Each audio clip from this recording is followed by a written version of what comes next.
பகவாரிசகுகையில் அறிவாய் ரமி பரமாத்துமன் அருணாச்சல ரமணன் பரிவாலுளம் முருகானல பரனார்ந்திடு குகையார்ந்து அறிவாம் விழி திறவாய் நிசமறிவாய் அது வெளியாம் அண்ணாமலையாய்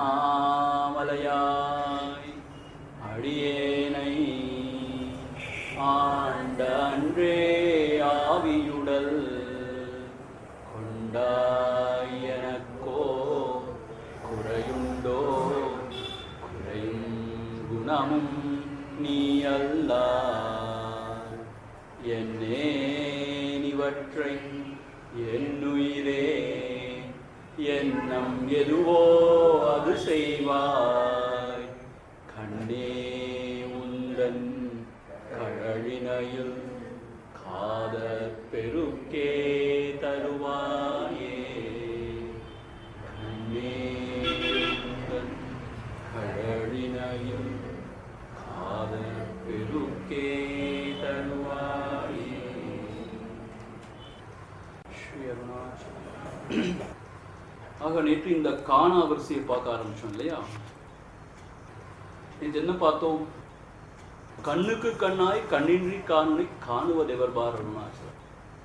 கண்ணுக்கு கண்ணாய் இருந்து நீதான் அனைத்தையும் காணுகின்றாய்.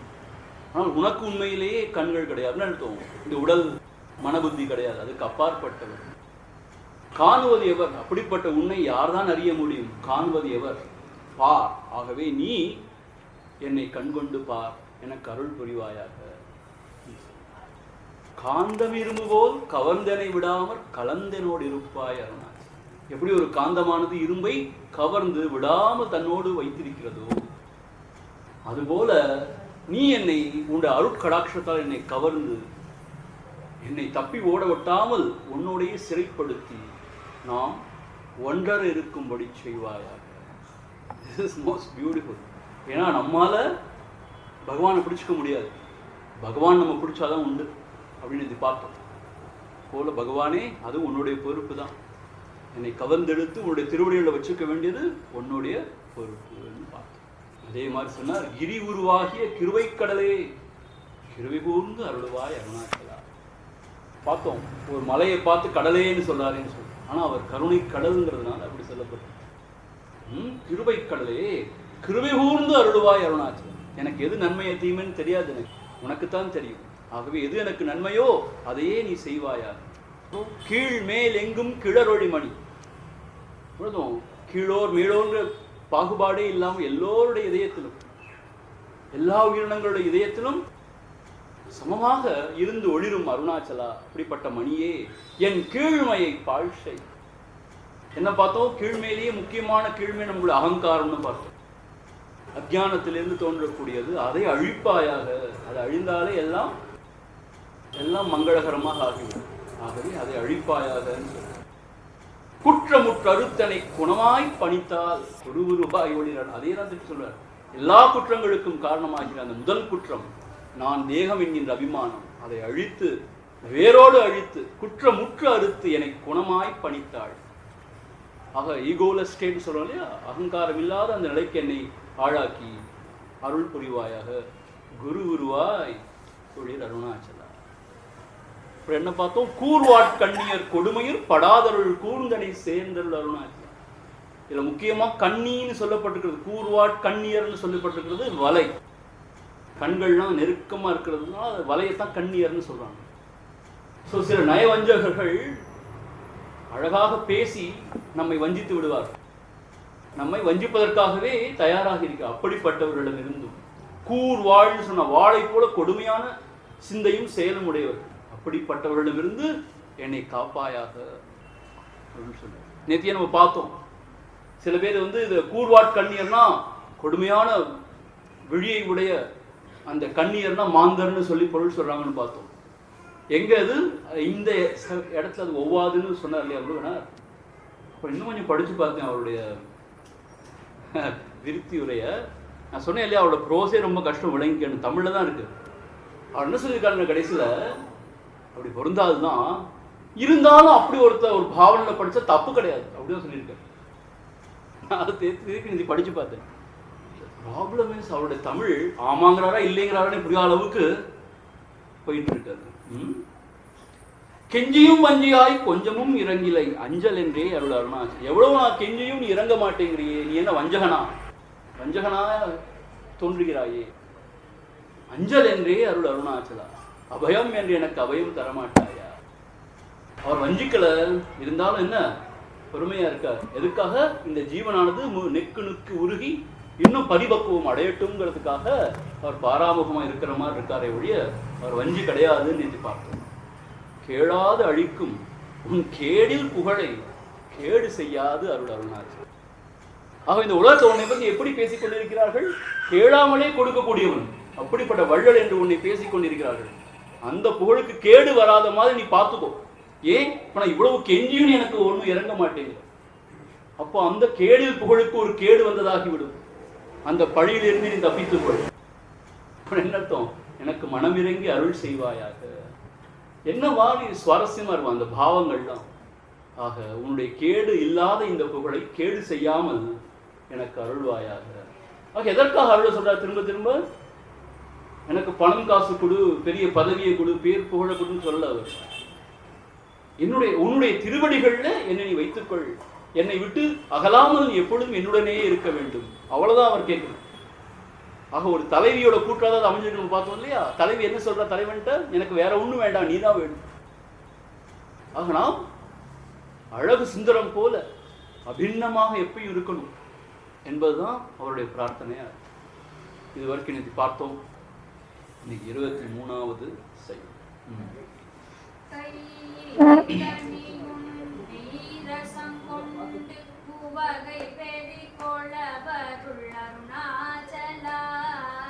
கையினில் கனியுன் மெய்ரசம் கொண்டு வகை வெறி கொள அருள் அருணாச்சலா. கொடியேற்றடியரை கொல்லுனை காட்டி கொண்டெங்கண் வாழ்வேன் அருணாச்சலா. கொடியேற்றடியரை கொல்லுனை காட்டி கொண்டெங்கண் வாழ்வேன் அருணாச்சலா. கையினில் கனியுன் கைவெறி கொள அருள் அருணாச்சலா. கையினில் கனியுன் மெய்ரசம் கொண்டு கைவெறி கொள அருணாச்சலா. கொடியேற்றடியரை கொல்லுனை காட்டி கொண்டெங்கண் வாழ்வேன் அருணாச்சலா. கொடியேற்றடியரை கொல்லுனை காட்டி கொண்டெங்கண் வாழ்வேன் அருணாச்சலா. அருணாச்சல சிவ அருணாச்சல சிவ அருணாச்சல சிவ அருணாச்சலா. அருணாச்சல சிவ அருணாச்சல சிவ அருணாச்சல சிவ அருணாச்சலா. கையினிற் கனி, கரதாமலகம் சொல்லுவாங்க இல்லையா? கையினிற் கனி அப்படின்னு என்ன அர்த்தம் கேட்டா, உள்ளங்கை நெல்லிக்கனி போல் சொல்லுவாங்க இல்லையா? அவ்வளவு பிரத்யட்சமாக நீ இருக்கிறாய். என்னத்தோ பகவான் நம்முடைய இதயத்திலேயே இருக்கார், நம்முடைய ஸ்வரூபமாகவே இருக்கார், நான் என்கின்ற தன்மயமாகவே இருக்கார். அவர் நம்ம மிஸ்ஸே பண்ண முடியாது. எப்படி கையில உள்ள கனி யாரும் இல்லையே தெரியலையேன்னு சொல்ல முடியாதோ அந்த அளவுக்கு அவர் பிரத்யட்சமா இருக்கார். கையினிற் கனி, நம்ம எப்பயும் கரதாமலகம் சொல்லுவோம், கையில் உள்ள நெல்லிக்கனி போல்னு சொல்லுவோம். ஆனா இங்க முருகனார் சுவாமி என்ன கொடுத்திருக்காரு தெரியுமா? அந்த கனிக்கு திராட்சை ரசம், திராட்சா பழம்னு கொடுத்திருக்கார். ஏங்கிறத அப்புறம் பார்ப்போம். உன் மெய் ரசம் கொண்டு, அப்படி கையில் கனி போல இருக்கிற அருணாச்சலா, உன்னுடைய உண்மையான அந்த ரசம், உண்மையான அந்த இன்பத்தை நான் அனுபவித்து மெய்ரசம் கொண்டு உவகை வெறி கொள அருள் அருணாச்சலா. உவகை வெறி, வெறி இங்க உவகை வெறின்னு சொல்லியிருக்காரு. உவகைனா இன்பம், உவகை வேணும் அந்த பேரின்பம் இல்லையா. உவகை வெறி கொள அருள் அருணாச்சலா. இங்க முருகநாதர் என்ன சொல்லியிருக்காருன்னா, கையில் உள்ள நெல்லிக்கனின்னு சொன்னோம்னா நெல்லிக்கனில கொஞ்சம் கொஞ்சம் அந்த உவர்ப்பு, கொஞ்சம் புளிப்பு இருக்கும். ஆனா இந்த கனியில புளிப்புக்கு இடமே கிடையாது, ஒரே இனிப்பு தான். அதனாலதான் அவர் திராட்சைன்னு சொல்றாரு. இன்னொன்னு என்னன்னு கேட்டா ஊகை வெறின்னு சொல்லியிருக்காரு இல்லையா, அப்படின்னா திராட்சையா தானே இருக்கணும். ஏன் திராட்சையிலிருந்து தானே மது, இந்த வைன்னு சொல்றது எடுக்கிறாங்க. ஸோ அதனால இங்க ஊகை வெறின்னு சொல்லிக்கிறதுனால திராட்சா பழம் இங்க முருகநாத சுவாமி சொல்லி அதை எடுத்து விளக்கமும் செய்யறார். ஆகவே கையில் உள்ள திராட்சா பழம் போல் அப்படிப்பட்ட இனிமையானவனாக இருக்கிற நீ உளவெறி கொள. இன்னொருத்தவன் கேட்டா, எப்படி அந்த தேனை உண்ட வண்டானது அப்படியே கிறங்கி மயங்கி அப்படியே இருக்குமோ, அதுபோல இந்த மகான்கள் எல்லாம் அந்த ஆனந்தத்திலே மூழ்கி தன்னை மறந்து எல்லாவற்றையும் மறந்து அவர்கள் ஆனந்தித்து இருக்கிறார்கள். அப்படிப்பட்ட ஒரு நிலை எனக்கு அருள மாட்டாயா? இந்த உலகத்திலேயே உழன்று உழன்று என்னுடைய மனம் புண்ணாக போய்விட்டது. இந்த உலகத்துல துக்கத்தை தவிர வேற ஒண்ணும் இல்லை. உண்மையிலேயே பார்த்தா இன்பம் இருக்கிற மாதிரி இருக்கு, ஆனால் அது துன்பம் தான். ஆக எந்த துன்பம் கலப்பும் இல்லாத ஒரு இடம்னா அது இதயம் தான், ஸ்வரூபம் தான். ஸோ அங்கே அமிழ்ந்து அதிலேயே தன்னை அழித்து கொண்டு அப்படி அந்த பேரானந்தத்தில் திளைக்க எப்பொழுது நீ செய்ய போகின்றாய்? ஆக அருணாச்சலா, என்னுடைய மனமானது அகமுகப்பட்டு உன்னிலேயே அமிழ்ந்து அந்த இன்பரசத்தை எப்பொழுது பருகப் போகின்றது? உவகை வெறி கொள அருள் அருணாச்சலா.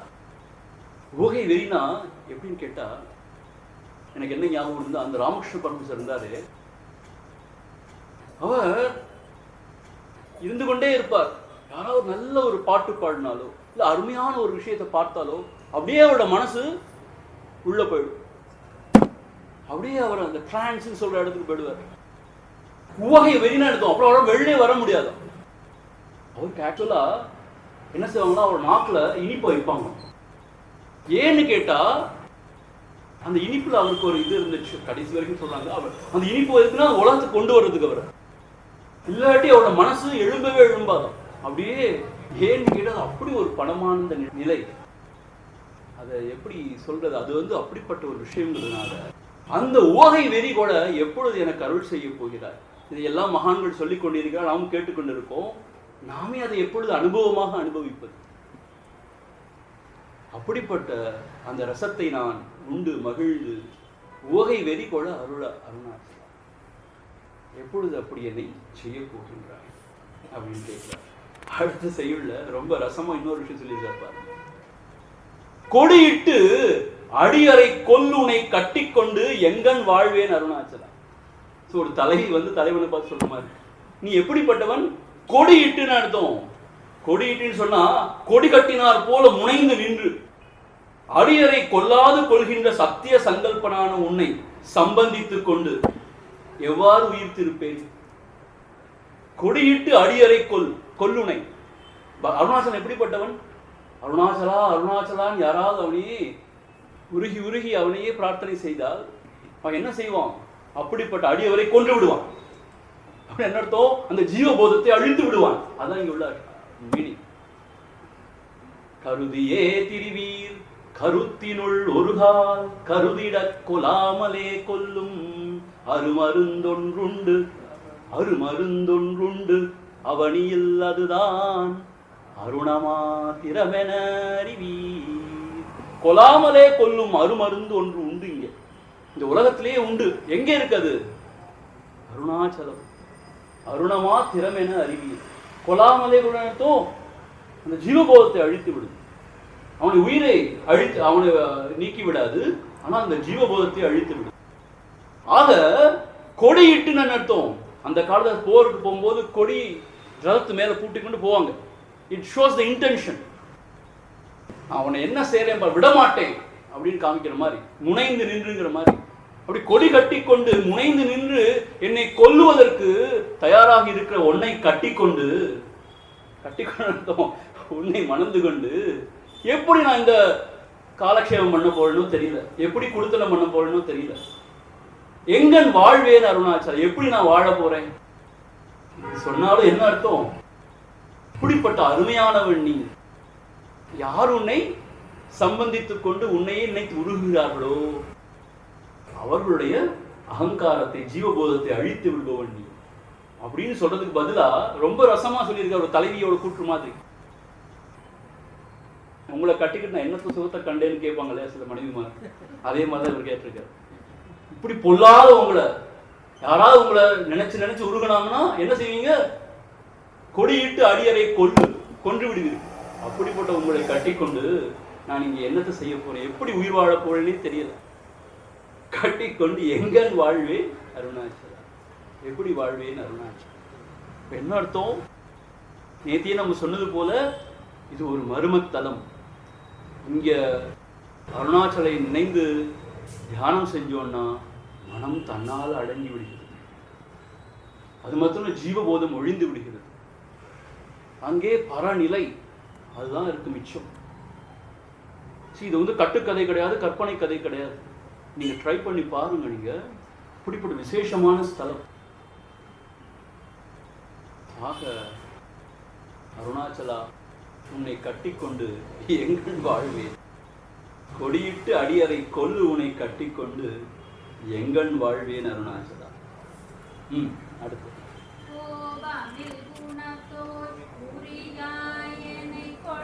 குறையன் செய்தேன் அருணாச்சலா, கோபமி குணத்தோய் குறியாயனை கொள்ள குறையன் செய்தேன் அருணாச்சலா, கௌதமர் போற்றும் கருணை மாமலையே கடை கணித்தாழ்வாய் அருணாச்சலா, கௌதமர் போற்றும் கருணை மாமலையே கடை கணித்தாழ்வாய் அருணாச்சலா, கோபமில் குணத்தோய் குறியாயனை கொள்ள குறையன் செய்தேன் அருணாச்சலா, கோபமில் குணத்தோய் குறியாயனை கொள்ள குறையன் செய்தேன் அருணாச்சலா,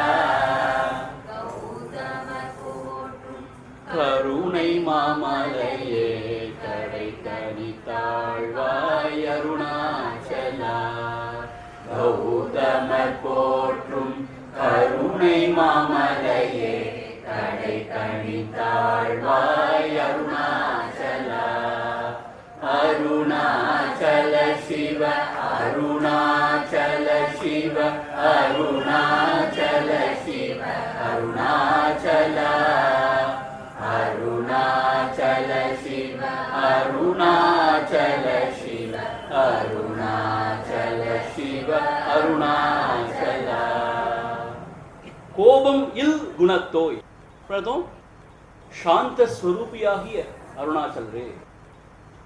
கோபம் இல்னா கோபம் இல்லாத சாந்த ஸ்வரூபியான அருணாச்சலரே, குறியாய் எனை கொல குறையன் செய்தேன் அருணாச்சலா.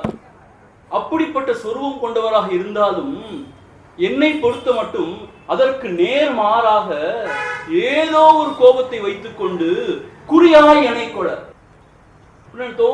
ஏதோ மனசுல ஒரு கோபத்தை வைத்துக் கொண்டு என்னை உதாசீனப்படுத்துகிறாயே, குறியாய் எனை கொல. கெஞ்சியும் மஞ்சியாய் கொஞ்சமும் இறங்கிலை. எவ்வளோ கெஞ்சி கெஞ்சி உன்னை கேட்டாலும் உன்னுடைய அருளை என் மீது செலுத்தாமல் வஞ்சிக்கின்றாயே, குறையன் செய்தேன் அருணாச்சலா. நான் அப்படி என்னதான் பாவம் செய்தேன், என்னதான் குறை செய்தேன் அருணாச்சலா. நீ சாந்த ஸ்வரூபியாக இருந்தபோது என்பால் மட்டும் இப்படி கோபம் கொண்டு கருணை கொண்டு என்னை அரவணைக்காமல் பாராமுகமாக இருக்கின்றாயே, எவ்வளவு கெஞ்சியும் மனம் இறங்காமல் இருக்கின்றாயே, குறையன் செய்தேன் அருணாச்சலா. என்னதான் குறை செய்தேன், என்னதான் பாவம் செய்தேன், ஏன் இப்படி செய்கின்றாய் என்று கேட்பதாக இது அமைந்திருக்கிறது. அப்படி இருந்தாலும் அதற்கு உண்மையான அர்த்தம் பொருள் என்னன்னு கேட்டா, இங்க குறை என்பதற்கு தவம் என்று பெயர். முருகநாத சுவாமி சொல்றார், அது எப்படி குறை தவமாகும் அப்படிங்கிறதுக்கு என்ன விளக்கம் கொடுக்குறாருன்னா, தவக்குறையின் பெயரான குறை என்பது ஆகுபேரால் விட்ட லட்சணையால் ஈண்ட அத்தவத்தையே குறித்து நின்றது. அவர் தமிழ் புலவர் முருகநாத சுவாமி. என்ன சொல்றார்? தவக்குறைன்னு சொல்றோம் இல்லையா, அப்படிப்பட்டது குறை என்பது ஆகுபேரால் விட்ட லட்சணையால், விட்ட லட்சணைன்னு இலக்கண குறிப்பு சொல்றாருங்க, ஈண்டு அத்தவத்தையே குறித்து நின்றது. ஆக இது குறைங்கிறது தவத்தையே இங்க குறிப்பதாக கொண்டால், கோபமில் குணத்தோய், கோபமில்லாத சாந்த சுரூபி அருணாச்சலா, இந்த உலகத்துல எவ்வளவோ ஜீவர்கள் இருக்கும் பொழுது ஏனோ நீ என்னை மட்டும் குறியாக கொண்டு என் ஜீவபோதத்தை அழிப்பதற்கே முனைந்து நிற்கின்றாயே, நான் என்னதான் தவம் செய்தேனோ தெரியாது. எப்படி எப்படி பொருள் பாருங்க. இங்க எவ்வளவோ ஜீவர்கள் இருக்கும் பொழுது என்னை மட்டும் நீ ஏன் குறியாக கொண்டாய், தேர்ந்தெடுத்தாய்? பகவான் அப்படிதான் இல்லையா? 16 வயசுல இருக்கும்போது அவருக்கு எதுவுமே தெரியாது, ஆன்மீக விஷயங்கள்லாம் அவருக்கு எதுவுமே தெரியாது, குரு யாரையும் நாடவே இல்லை. ஆனா அவருக்கு அந்த ஆன்மீக விழிப்பை கொடுத்துட்டாருன்னா, இவ்வளவு உயிர்கள் இந்த உலகத்தில் இருக்கும் பொழுது என்னை மட்டும் தேர்ந்தெடுத்து நான் என்ன செய்தேன் என்று எனக்கு இதை கொடுத்தாய், குறை என்ன தவம் செய்தேன் என்று எனக்கு தெரியவில்லையே, உன்னுடைய அருட்கடாட்சத்தை நான் சம்பாதித்ததற்கு. அப்படியும் பொருள்கள் எல்லாம் முருகனார் சொல்றார். ஆக முதல் பொருள் என்ன? கோபமில் குணத்தோய், கோபமில்லாத சாந்த ஸ்வரூபியான அருணாச்சலா, எல்லார் மாட்டும் நீ, எல்லார் மாட்டும் அருளே ஸ்வரூபமாக இருக்கும் நீ என்னிடம் மட்டும் ஏதோ ஒரு கோபத்தை வைத்துக் கொண்டு என்னை வஞ்சிப்பதாக நீ நடந்து கொள்கிறாயே, குறை என் செய்தேன், நான் என்னதான் குறை செய்தேன், பாவம் செய்தேன் அப்படின்னு ஒரு மீனிங் பொருள் வந்தாலும் இதோட உண்மையான பொருள்னு கேட்டா, பகவான் இங்க வியந்து பகவான் அருணாச்சலனை கேட்கிறார், இந்த உலகத்துல எவ்வளவோ ஜீவன்கள் இருக்கும் பொழுது என்னை மட்டும் குறியாக கொண்டு எனக்கு இந்த அருள் பிரசாதத்தை வழங்கினாயே, இந்த ஜீவபோதத்தை அழித்து உன்னுடைய உண்மையான போதத்தை எனக்கு அருளினாயே, குறை என் செய்தேன், நான் என்னதான் தவம் செய்தேனோ தெரியவில்லை. இறையுனை நினையும் என்னவே நன்னா எனை உணதருட்கயிற்றாலித்து இறையுயிரின்றி கொன்றிட நின்றாய் என் குறை இயற்றினன் ஏழை. அதிகத்துலயும் வருது, என் குறை இயற்றினன் ஏழை. இங்கேயும் குறைனா தவம் தான் இங்க. என் குறை இயற்றினன் ஏழை. இறையுனை நினையும் எண்ணமே நன்னா, உன்னை நினைக்கிறதுக்கு நான் யோசிக்கவே இல்லை, அப்படியே என்னை உன் அருட்கயிற்றால் ஈர்த்து, உன் அருட்கயிற்று என் மீது பாய்ச்சி என்னை இழுத்து இறை உயிரின்றி கொண்டிட நின்றாய். அந்த இறைவன் உயிர்ங்கிற பேதம் எல்லாம் இல்லாம கொண்டுதான் அர்த்தம், ஜீவபோதத்தை அழித்திட நின்றாய் என் குறை இயற்றினன். அப்புறம் என்ன தவம் செய்தேனோ தெரியவில்லையே அப்படிதான் அந்த பதிகத்தையும் சொல்றார். அதே போல இங்க என்ன சொல்றாருன்னா, இங்க இவ்வளவு ஜீவர்கள் இருக்கும் பொழுது நான் உன்னை நினைக்கவும் இல்லை, உன்னுடைய அருளினை நாடவும் இல்லை.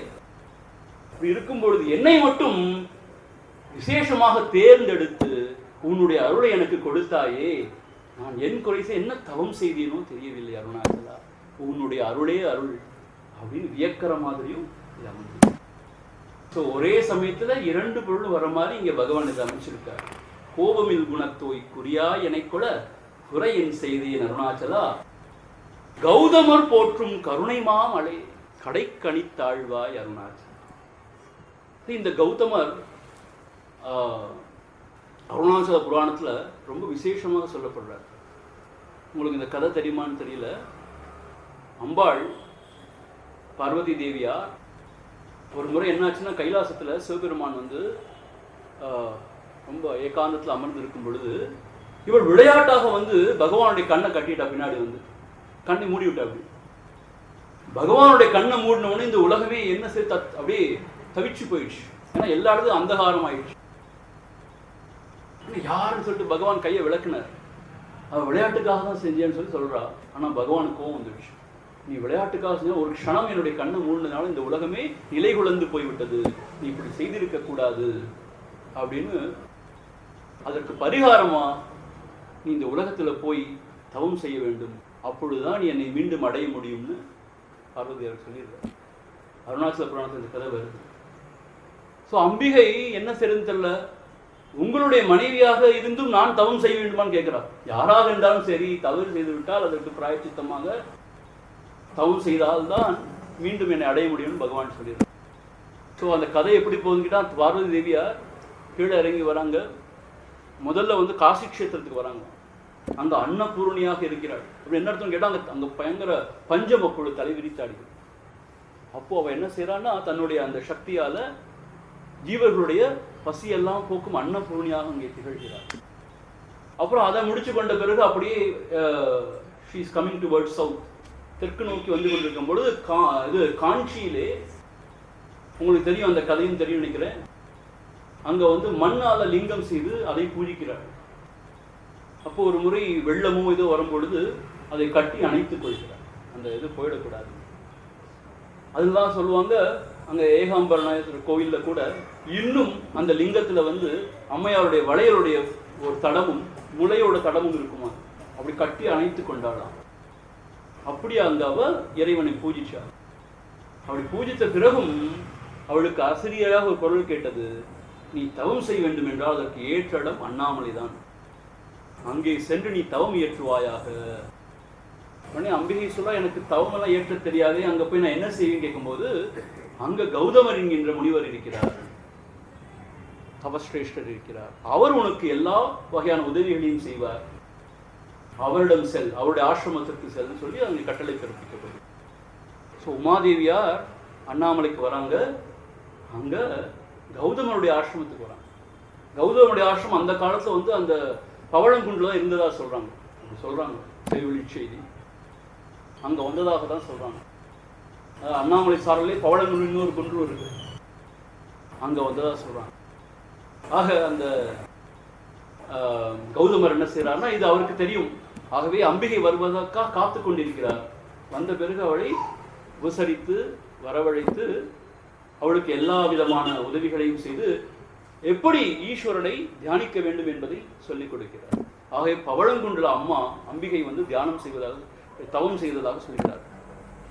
அப்படிப்பட்டவள் கார்த்திகை மாதம் கிருத்திகை நட்சத்திரம் அன்று அவளே வலம் வந்தாள். அண்ணாமலையார் வலம் வந்து அவருடைய பக்தியை வெற்றி பகவான் தன்னுடைய இடபாகத்தை கொடுத்ததாக வரலாறு சொல்லுது. அதுக்கு தான் அதை போற்றும் வண்ணமாக தான் அந்த தீபம் ஏற்றாங்க. கார்த்திகை மாதம் கிருத்திகை நட்சத்திரம் மகாதீபம் ஏற்றாங்களே, அன்னைக்கு தான் அம்மையார் வந்து அருணாச்சலை வலம் வந்து அம்மையாரே அருணாச்சலை வலம் வந்தாங்க, இடபாகம் பெற்றாங்க. அது மாத்திரம் இல்லை, மகாதீபம் ஏற்றின மறுநாளைக்கு மறுநாள் ஈஸ்வரனும் அம்பிகையுமே கிரிவலம் வருவாங்க. நீங்க பார்த்தா தெரியும், அந்த தேர்ல ஈஸ்வரனும் அம்பிகையுமே அண்ணாமலையார் வலம் வருவாங்க. ரொம்ப ஆனந்தமா அருமையா இருக்கும். ஆக அப்பேற்பட்ட பெரியவர் இந்த கௌதமர். அப்படிப்பட்ட கௌதமர் போற்றும் கருணை மாமலையே, கருணை மாமலையே. அப்படிப்பட்ட பெரிய முனிஸ்ரேஷ்டர் அவர் கூட போற்றி துதிக்கும் ஓ கருணை மாமலையே என்று இங்கே சொல்கிறார். இந்த இன்னொரு விசேஷம்னு கேட்டா, பகவான் வந்து பிறந்த ஸ்தலம் திருச்சுழி, அவர் வாழ்ந்த ஸ்தலம் அருணாச்சலம். ரெண்டு ஸ்தலத்திற்குமே பிரதான, அதாவது அதிதேவதையாக ஒரு ரிஷியாக விளங்கியவர் இந்த கௌதமரம். ஸோ ஏதோ ஒரு சம்பந்தம் இருக்குன்னு சொல்றாங்க முருகநாத சுவாமி. திருச்சுழியோட என்ன சொல்றது, அந்த ரிஷிகளும் வந்து கௌதமர் தானே, அந்த க்ஷேத்திரத்தோட ரிஷின்னு சொல்லி அதிபதியாக இருக்கக்கூடிய. அதே மாதிரி அண்ணாமலையோட க்ஷேத்திரத்தை அதிபதியாக இருக்கக்கூடியவும் கௌதமர் தானே. ஸோ ஏதோ ஒரு சம்பந்தம் இருக்கிறதுன்னு நீங்க சொல்றாருங்க முருகநாத சுவாமி. ஸோ அப்படிப்பட்ட கௌதம முனிவர் அவர் போற்றும் கருணை மாமலையே, கருணையே தன் சொரூபமாக கொண்ட மாமலை. அங்க என்ன சொல்றாரு தெரியுமா இதுல பதிகத்துல, அருணனை காணாது அலருமோ கமலம் அருணனு கருணனாமன்னி அருள்நனி சுரந்தங்கு அருவியாய் பெருகும் அருணமாமலையெனும் அன்பே. அருள் நனி சுரந்து அருவியாய் பெருகும் அருணமாமலை எனும் அன்பேன்னு சொல்றாரு. அங்க என்ன நடக்குதாங்க அருணாச்சலத்துல, அருள் நனி சுரந்து, அருள் என்பது அங்கே சுரந்து அருவியாக பொழிகின்றதா. நீங்க போய் அங்க பார்க்க கிடையாதுங்க, எங்கேயோ அருள் அருவி இருக்குன்னு சொன்னாங்களே, அது அர்த்தம் கிடையாது. அருள்னா அர்த்தம் பகவானுடைய அருள் அங்க அப்படி பொங்கி பெருகுகிறதா. அருள் நனி சுரந்து அருவியாய் பெருகும் அருணமாமலை என்னும் அன்பே சொல்ற. அப்படிப்பட்ட க்ஷேத்திரம் அதான் இங்க கருணை மாமலையே. கடைக்கணித்தாழ்வாய் அருணாய், உன்னுடைய கடைக்கண்ணால் என்னை பார்க்க மாட்டாயான்னு பகவான்கிட்ட கேட்கிறோம் இல்லையா. ஏன் அப்படி கேட்கணும் தெரியுமா? அவரோட கடைக்கண்ணால் நம்ம பார்த்தா நம்ம உய்வு பெற்று உயர்வு அடைவோம். நேர பார்த்துட்டு வரனா பொசுங்கி போயிடுவோமா, நம்மளால தாங்க முடியாது. அதனால கடைக்கணித்தாழ்வாய் எப்பயும் கேட்கிறாங்க, உன்னுடைய கடைக்கண் பார்வை எனக்கு போதும். ஆக உன் திருக்கண்ணோக்கத்தினால் என்னை பக்குவமடைய செய்து என்னை உன்னுடைய சொரூபத்தில் ஒன்றாக்கி கொள்ள மாட்டாயா? அதற்கு அருள் செய்ய மாட்டாயா? ஆக அப்படிப்பட்ட கௌதமரெல்லாம் கூட போற்றும் கருணை மாமலையே உன்னுடைய திருக்கண்ணோக்கத்தினால். என்ன விஷயம் கேட்டா, இந்த மகாத்மாக்கள் தங்களுடைய உடல்ங்கிற உணர்வு, மனபுத்திங்கிற அந்த ஒரு என்ன சொல்றது, அந்த உபாதிகள் இதெல்லாம் கடந்து அனவரதமும் அப்படியே ஸ்வரூபத்திலேயே மூழ்கி இருக்காங்க. தான்ற அகங்காரம்லாம் அழிந்து தன்னுடைய ஸ்வரூபமாகிற அந்த ஆத்ம சைத்தன்யம் சொல்றோமே, அது அல்லது பரபிரம்ம பரமாத்மா எது சொன்னாலும் சரி, அதிலேயே அமிழ்ந்து அதுவாகவே இருக்கிறார். அப்போ அவங்க கண்ணை திறந்து பார்த்தாங்கன்னு சொன்னா அருளே வடிவமாக இருக்கும் அவர்களுடைய அருள் பொங்கி பெருகி அந்த கண்கள் ஊடாக நம்மை வந்து தாக்குகிறது. தாக்குதல் நிறுத்தம் நம் இதயத்திலேயே புகுந்து ஏதோ ஒரு சக்தியை அங்கே கிளப்பி நம்மையும் அவர்களைப் போல அச்சலமாக அசைவில்லாதவர்களாக ஆக்கிவிடும். இப்ப நேத்தியே பார்த்தோம், கண்ணுக்கு கண்ணாய் கண்ணின்றி காணுனை காணுவதெவர்பார் அருணாச்சலா. கண்ணுக்கு கண்ணாய் இருந்து காண்பவன் அவன்தாங்கிற மாதிரி பார்த்தோம் இல்லையா? ஆனா இவர்களை பொறுத்து இன்னும் விசேஷம் என்னன்னு கேட்டா, அகங்காராதி தோஷம் இல்லாததுனால, தானே அழிந்து தன்மயமாகவே சொரூபத்தில் இருக்கிறதுனால they are full of grace. அவங்க எல்லாமே அருள் தான், அவங்களுடைய சொரூபமே, வடிவமே அருள் வடிவம் தான். நம்ம கண்ணுக்கு பார்க்கும்போது ஃப்ளஷ் அண்ட் பிளட்டா இருக்காங்க, ஆனா உண்மையிலேயே அவங்களோட வடிவம் அருளே அங்க வடிவெடுத்து சமைந்து உட்கார்ந்து இருக்கிறதால அவங்க உட்கார்ந்து இருக்காங்க. ஆகதான் அவங்களோட சந்நிதியே அவ்வளவு விசேஷம் சொல்லும். அது மாத்திரம் இல்ல, ஏதோ ஒரு காரணத்தால அவன் கண் திறந்து பார்த்தா போதும் அந்த அருளே வடிவான அவர்களுடைய அந்த கடாட்சம் அப்படிப்பட்ட ஒரு மகத்துவம் வாய்ந்தது. அது மந்த அதிகாரியாக இருந்தா கூட பரவாயில்லை, அவர்களை கூட ஏதோ ஒரு ஆன்ம சக்தியை கிழந்து எழச் செய்து அவர்களை உய்ய வைத்து விடுகிறது. ஒரு முறை நான் இதெல்லாம் வெளில எப்படி சொல்லாமான்னு தெரியல, இந்த சொல்றேன். ஒரு முறை இதை நானே உணரக்கூடியதா இருந்துச்சு. ஒரு முறை என்ன ஆச்சுன்னா, எங்களுடைய ஆச்சாரியஜி நாங்கள் ஆசிரமத்தை படித்து கொண்டு இருக்கும் பொழுது அதிகாலையில் 5:30 மணிக்கு ஒரு தியான வகுப்பு வச்சிருப்பார். 5:30 to 6:15 அப்படி தியான வகுப்பு நடக்கும். என்னன்னா, நாங்கள்லாம் முன்னாடி உட்காந்துருப்போம், ஆச்சாரியி உட்காந்துருப்பாங்க, அவங்க சில இன்ஸ்ட்ரக்ஷன்ஸ் கொடுப்பாங்க, நாங்களும் அவர் சொல்ல சொல்ல அதே மாதிரி தியானம் பண்ணுறதுக்கு பழகுவோம். இப்படி பழகிட்டே இருப்போம். அப்புறம் அந்த 2 வருஷம் அப்படி கோர்ஸ் முடிய தருவாயில் என்ன சொல்லுவார்னு கேட்டால், நீங்கள் வந்து என் பக்கத்தில் உட்காந்து நீங்கள் இன்ஸ்ட்ரக்ஷன்ஸ் கொடுங்கன்னு சொல்லுவார். ஏன்னு கேட்டால், நீங்கள் போய் இன்னும் மக்கள் மத்தியில் இருந்து அவங்களுக்கு எல்லாம் ஹெல்ப் பண்ணணும் இல்லையா, அதுக்கு ஒரு ட்ரைனிங் ஒரு பழக்கம் மாதிரி நீங்கள் அதை செய்யுங்கன்னு சொல்லுவார்.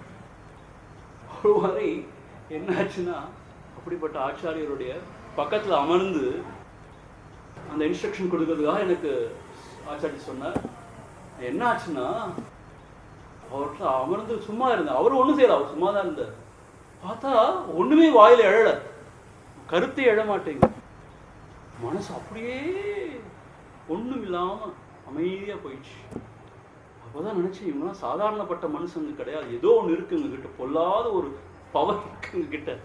அருகாமையில் உட்கார்ந்தாலே அப்படியே மனம் ஒடுங்கிடு. அவ்வளோ ஒரு சாந்தம், அவ்வளோ ஒரு அமைதி ஒரு இதயத்தில் வந்துடுது. ரொம்ப அமைதி வந்த பிறகு கருத்து எழாது. கருத்து எழுதுனா அமைதி இல்லாமல் அவங்க இருக்காங்கன்னு அர்த்தம். கொடன்னு பேசிட்டு யாராக இருந்தாங்கன்னா அவங்களுக்கு அமைதி இல்லைன்னு அர்த்தம். ரொம்ப அமைதி இல்லவங்களுக்கு அந்த கருத்தே எழாது. அவங்க என்ன பேசுவாங்க, அவங்க மௌன விரதமும் கிடையாது. அவ்வளவு பேர் அமைதியில் திளைத்து இருக்கும் போது எதை பற்றி பேசி ஒன்றுமே இல்லை, ஆனால் கருத்தே எழாது. உண்மைதான் அது. அப்படிப்பட்ட மகாத்மாக்கள் அவர்களுடைய சந்நிதியில் உட்கார்ந்தாலே மனம் ஒடுங்கும். அவர்கள் அந்த கருணையோடு நம்மை ஒரு பார்வை பார்த்தாலே போதும், நம்முடைய பாவங்கள் எல்லாம் பொசுங்கிவிடும். இதெல்லாம் வந்து மனக்கற்பனை கிடையாது, இதெல்லாம் சத்தியமான உண்மை. ஆனால் அப்படிப்பட்ட மகாத்மா வாய்க்கணுமே, அப்படி வாய்ச்சா நம்ம அது மாதிரி பாக்கியம் செஞ்சவங்க யாருமே கிடையாது. வேற எதுவுமே தேவையில்லை. இப்போ உள்ளது யாருக்கு அனுபந்தம் பார்த்துட்டு இருக்கோம் காலையில், அதான் அவர் சொல்றார், பகவான் ரமண மகர்ஷி என்ன சொல்றான்னு கேட்டா, அப்படிப்பட்ட சாதுக்களுடைய சங்கமம் கிடைக்கும் பொழுது வேற எந்த நியமமுமே தேவையில்லைங்கிறார். ஏதுக்காம் இந்நியமம் எல்லாம்னு சொல்றார். அதுக்கு உதாரணமும் சொல்றார். தன் என்று குளிர் காற்று வீசிக்கொண்டிருக்கும் பொழுது யாராவது விசிறியை வச்சு வீசிப்பாங்களா? விசிறியே தேவையில்லை இல்லையா? அதுபோல் அப்படிப்பட்ட மகாத்மாக்களுடைய சந்நிதியில அவரோட அருட்கடாட்சணம் மேல பட்டுச்சுன்னா எந்த நியமமுமே தேவையில்லைங்கிறாரு. பூஜை, ஜபம், தியானம் எதுவுமே தேவையில்லைங்கிறார். அப்படியே மனம் ஒடுங்கிடுங்கிறார். அதான் என்ன திரும்பி கேட்குறாங்க பகவான்கிட்ட, எனக்கு வேற ஒண்ணுமே வேண்டாம், கடைக்கணி தாழ்வாய் அருணாச்சல், உன்னுடைய கடைக்கண் பார்வை போதும். ஸோ பகவானோட சன்னிதியில் அப்படிதான், ரமண மகர்ஷி சன்னிதியில் அவருடைய கடைக்கண்ணுக்கு அதெல்லாம் இயங்கிட்டு இருந்தாங்க. பகவான் ஜஸ்ட் என்னை பார்க்க மாட்டாரா அப்படின்னு, பார்த்தாலே போதும், என்னுடைய இந்த ஜீவன் கடை தேறி விடும் அப்படிங்கிற மாதிரி அவங்களுடைய சன்னிதானம். ஆகவே இங்க என்ன கேட்கிறார் பகவான்கிட்ட, கௌதமர் போற்றும் கருணை மாமலையே கடை கணித்தாழ்வாய் அருணாச்சலா. எப்படி மலை கடை கணித்தாழ முடியும்? ஒரு மலை முடிச்சு பார்க்க முடியுமா? அப்படின்னா என்ன அர்த்தம்? மலைன்னா அது மலை கிடையாது, சிவஸ்வரூபமேன்னு பார்த்தோம் இல்லையா? ஆகவே அதற்கு அப்படி ஒரு மகத்துவம் இருக்கிறது. அது மனமிறங்கி கடை கணித்து நம்மை பார்த்தால், திருக்கண்ணோக்கம் செய்தால் போதும், அதுதான் சரியாக. ஆகவே அதைத்தான் இங்கே கேட்கிறார். நம்ம திரும்ப திரும்ப இந்த அக்ஷரமணமாலை கூட என்ன பார்த்துட்டு இருக்கோம்? ஒரு உயர்ந்த சாதகன், அவன் போய் பகவான்கிட்ட என்ன வேண்டுறான், எப்படி வேண்டுகிறான் என்பதை பார்த்து கொண்டிருக்கோம். நாமும் உண்மையான சாதகர்களாக பக்தர்களாக வேணும், இப்படிதான் வேண்டணும் பகவான்கிட்ட போய். அவனுடைய கிரேஸ் அதுதான் எனக்கு வேணும்னு கேட்கணும். அதான் நம்ம குறித்து பார்க்கணும்.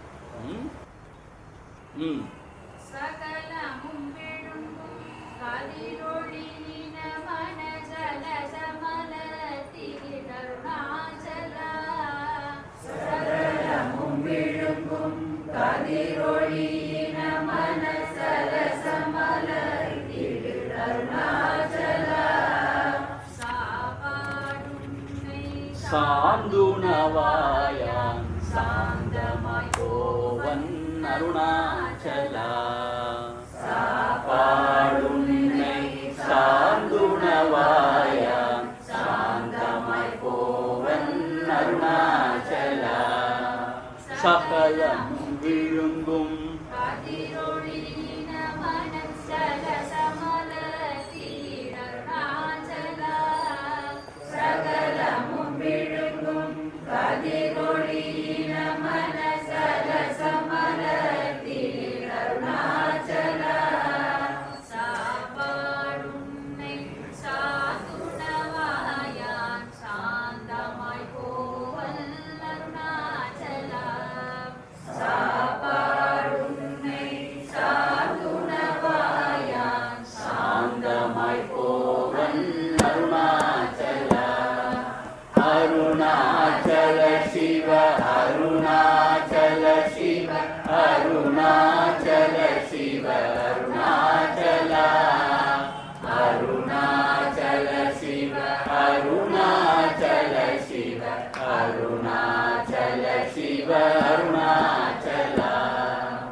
சகலமும் விழுங்கும் கதிரொளி இனன். இனன்னா சூரியன் அர்த்தம். சகலமும் விழுங்கும் கதிரொளி இனன் என்ன அர்த்தம்?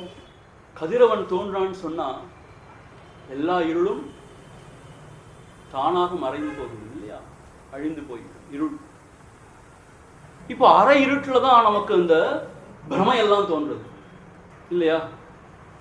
நல்ல பிரகாசமா சூரியன் ஒளிந்து கொண்டிருக்கும் போது நமக்கு பிரமை கிடையாது. அரை இருட்டுல போய்கிட்டு இருக்கும் போது திடீர்னு பார்த்தா பேய் மாதிரி இருக்கும். ஆனா அது வெறும் மின் கம்பம் தான். ஆனா அது பேய் மாதிரி காட்சி கொடுக்கும். ஸோ இந்த மாதிரி பிரமையெல்லாம் எப்போ?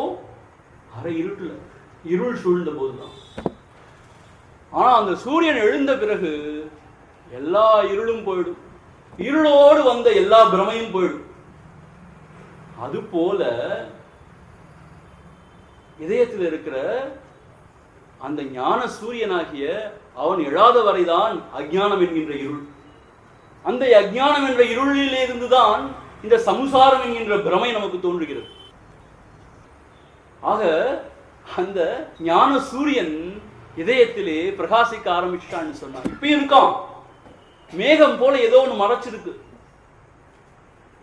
அவன் பிரகாசிக்க ஆரம்பிச்சான்னு சொன்னா எந்த அந்தகாரமும் கிடையாது, ஆவரணமும் கிடையாது, விக்ஷேபமும் கிடையாது.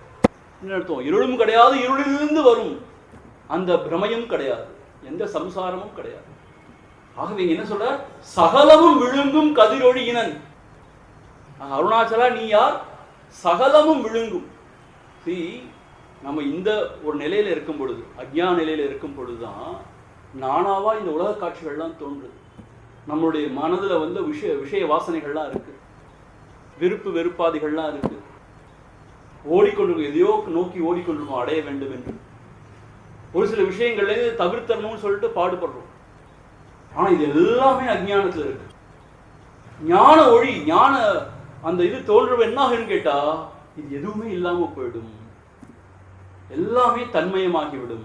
அந்த சொரூபம் மாத்திரம்தான் சத்தியமாக நம்ம இதயத்துல தொடங்கும். இதைத்தான் இங்க சொல்ற. சகலமும் விழுங்கும் கதிரொழியினன். இப்ப அந்த ஞான சூரியன் உள்ளத்துல வந்து எழுந்து பிரகாசிச்சார்கள், சகலமும் விழுங்கும். அவன் என்ன செஞ்சிருவான்? எல்லாவற்றையும் விழுங்கி விடுவான். அங்க ஒண்ணும் இருக்காது அவனை தவிர. அதான் அங்கேயும் சொல்றாரு, எங்க இது அருணாச்சல பஞ்சரத்னத்திலையும், அருள் நிறைவான அமுதக்கடலே விரிகதிரால் யாவும் விழுங்கும் அருண கிரிபரமான்மாவே கிடருளப்பூ நன்றாய் விரிபருதியாக விளங்கு. எல்லாவற்றையும் விழுங்கி விடுவார். ஜாகிரதை, ரொம்ப கடவுள் பக்கம் போகாதீங்க, எல்லாவற்றையும் விழுங்கி விடுவார். அதுலதான் உண்மையான மங்களமே இருக்கு, உண்மையான சௌக்கியமே இருக்கு. ஆக சகலமும் விழுங்கும் கதிரொழியினன் மன சலச மதர்த்தியிட அருணாச்சல. ஆஹா, மன ஜலஜ. அதைத்தான் தமிழாக்கும் போது வட மொழி சொல் கலக்கக்கூடாதுங்கிறத பகவான் சலச எழுதியிருக்கார். நம்ம ரமண பக்தர்கள் நடுவுலேயே ரெண்டு வகையான பக்தர்கள், ரெண்டு வகையான குரூப்ஸ் இருக்கு.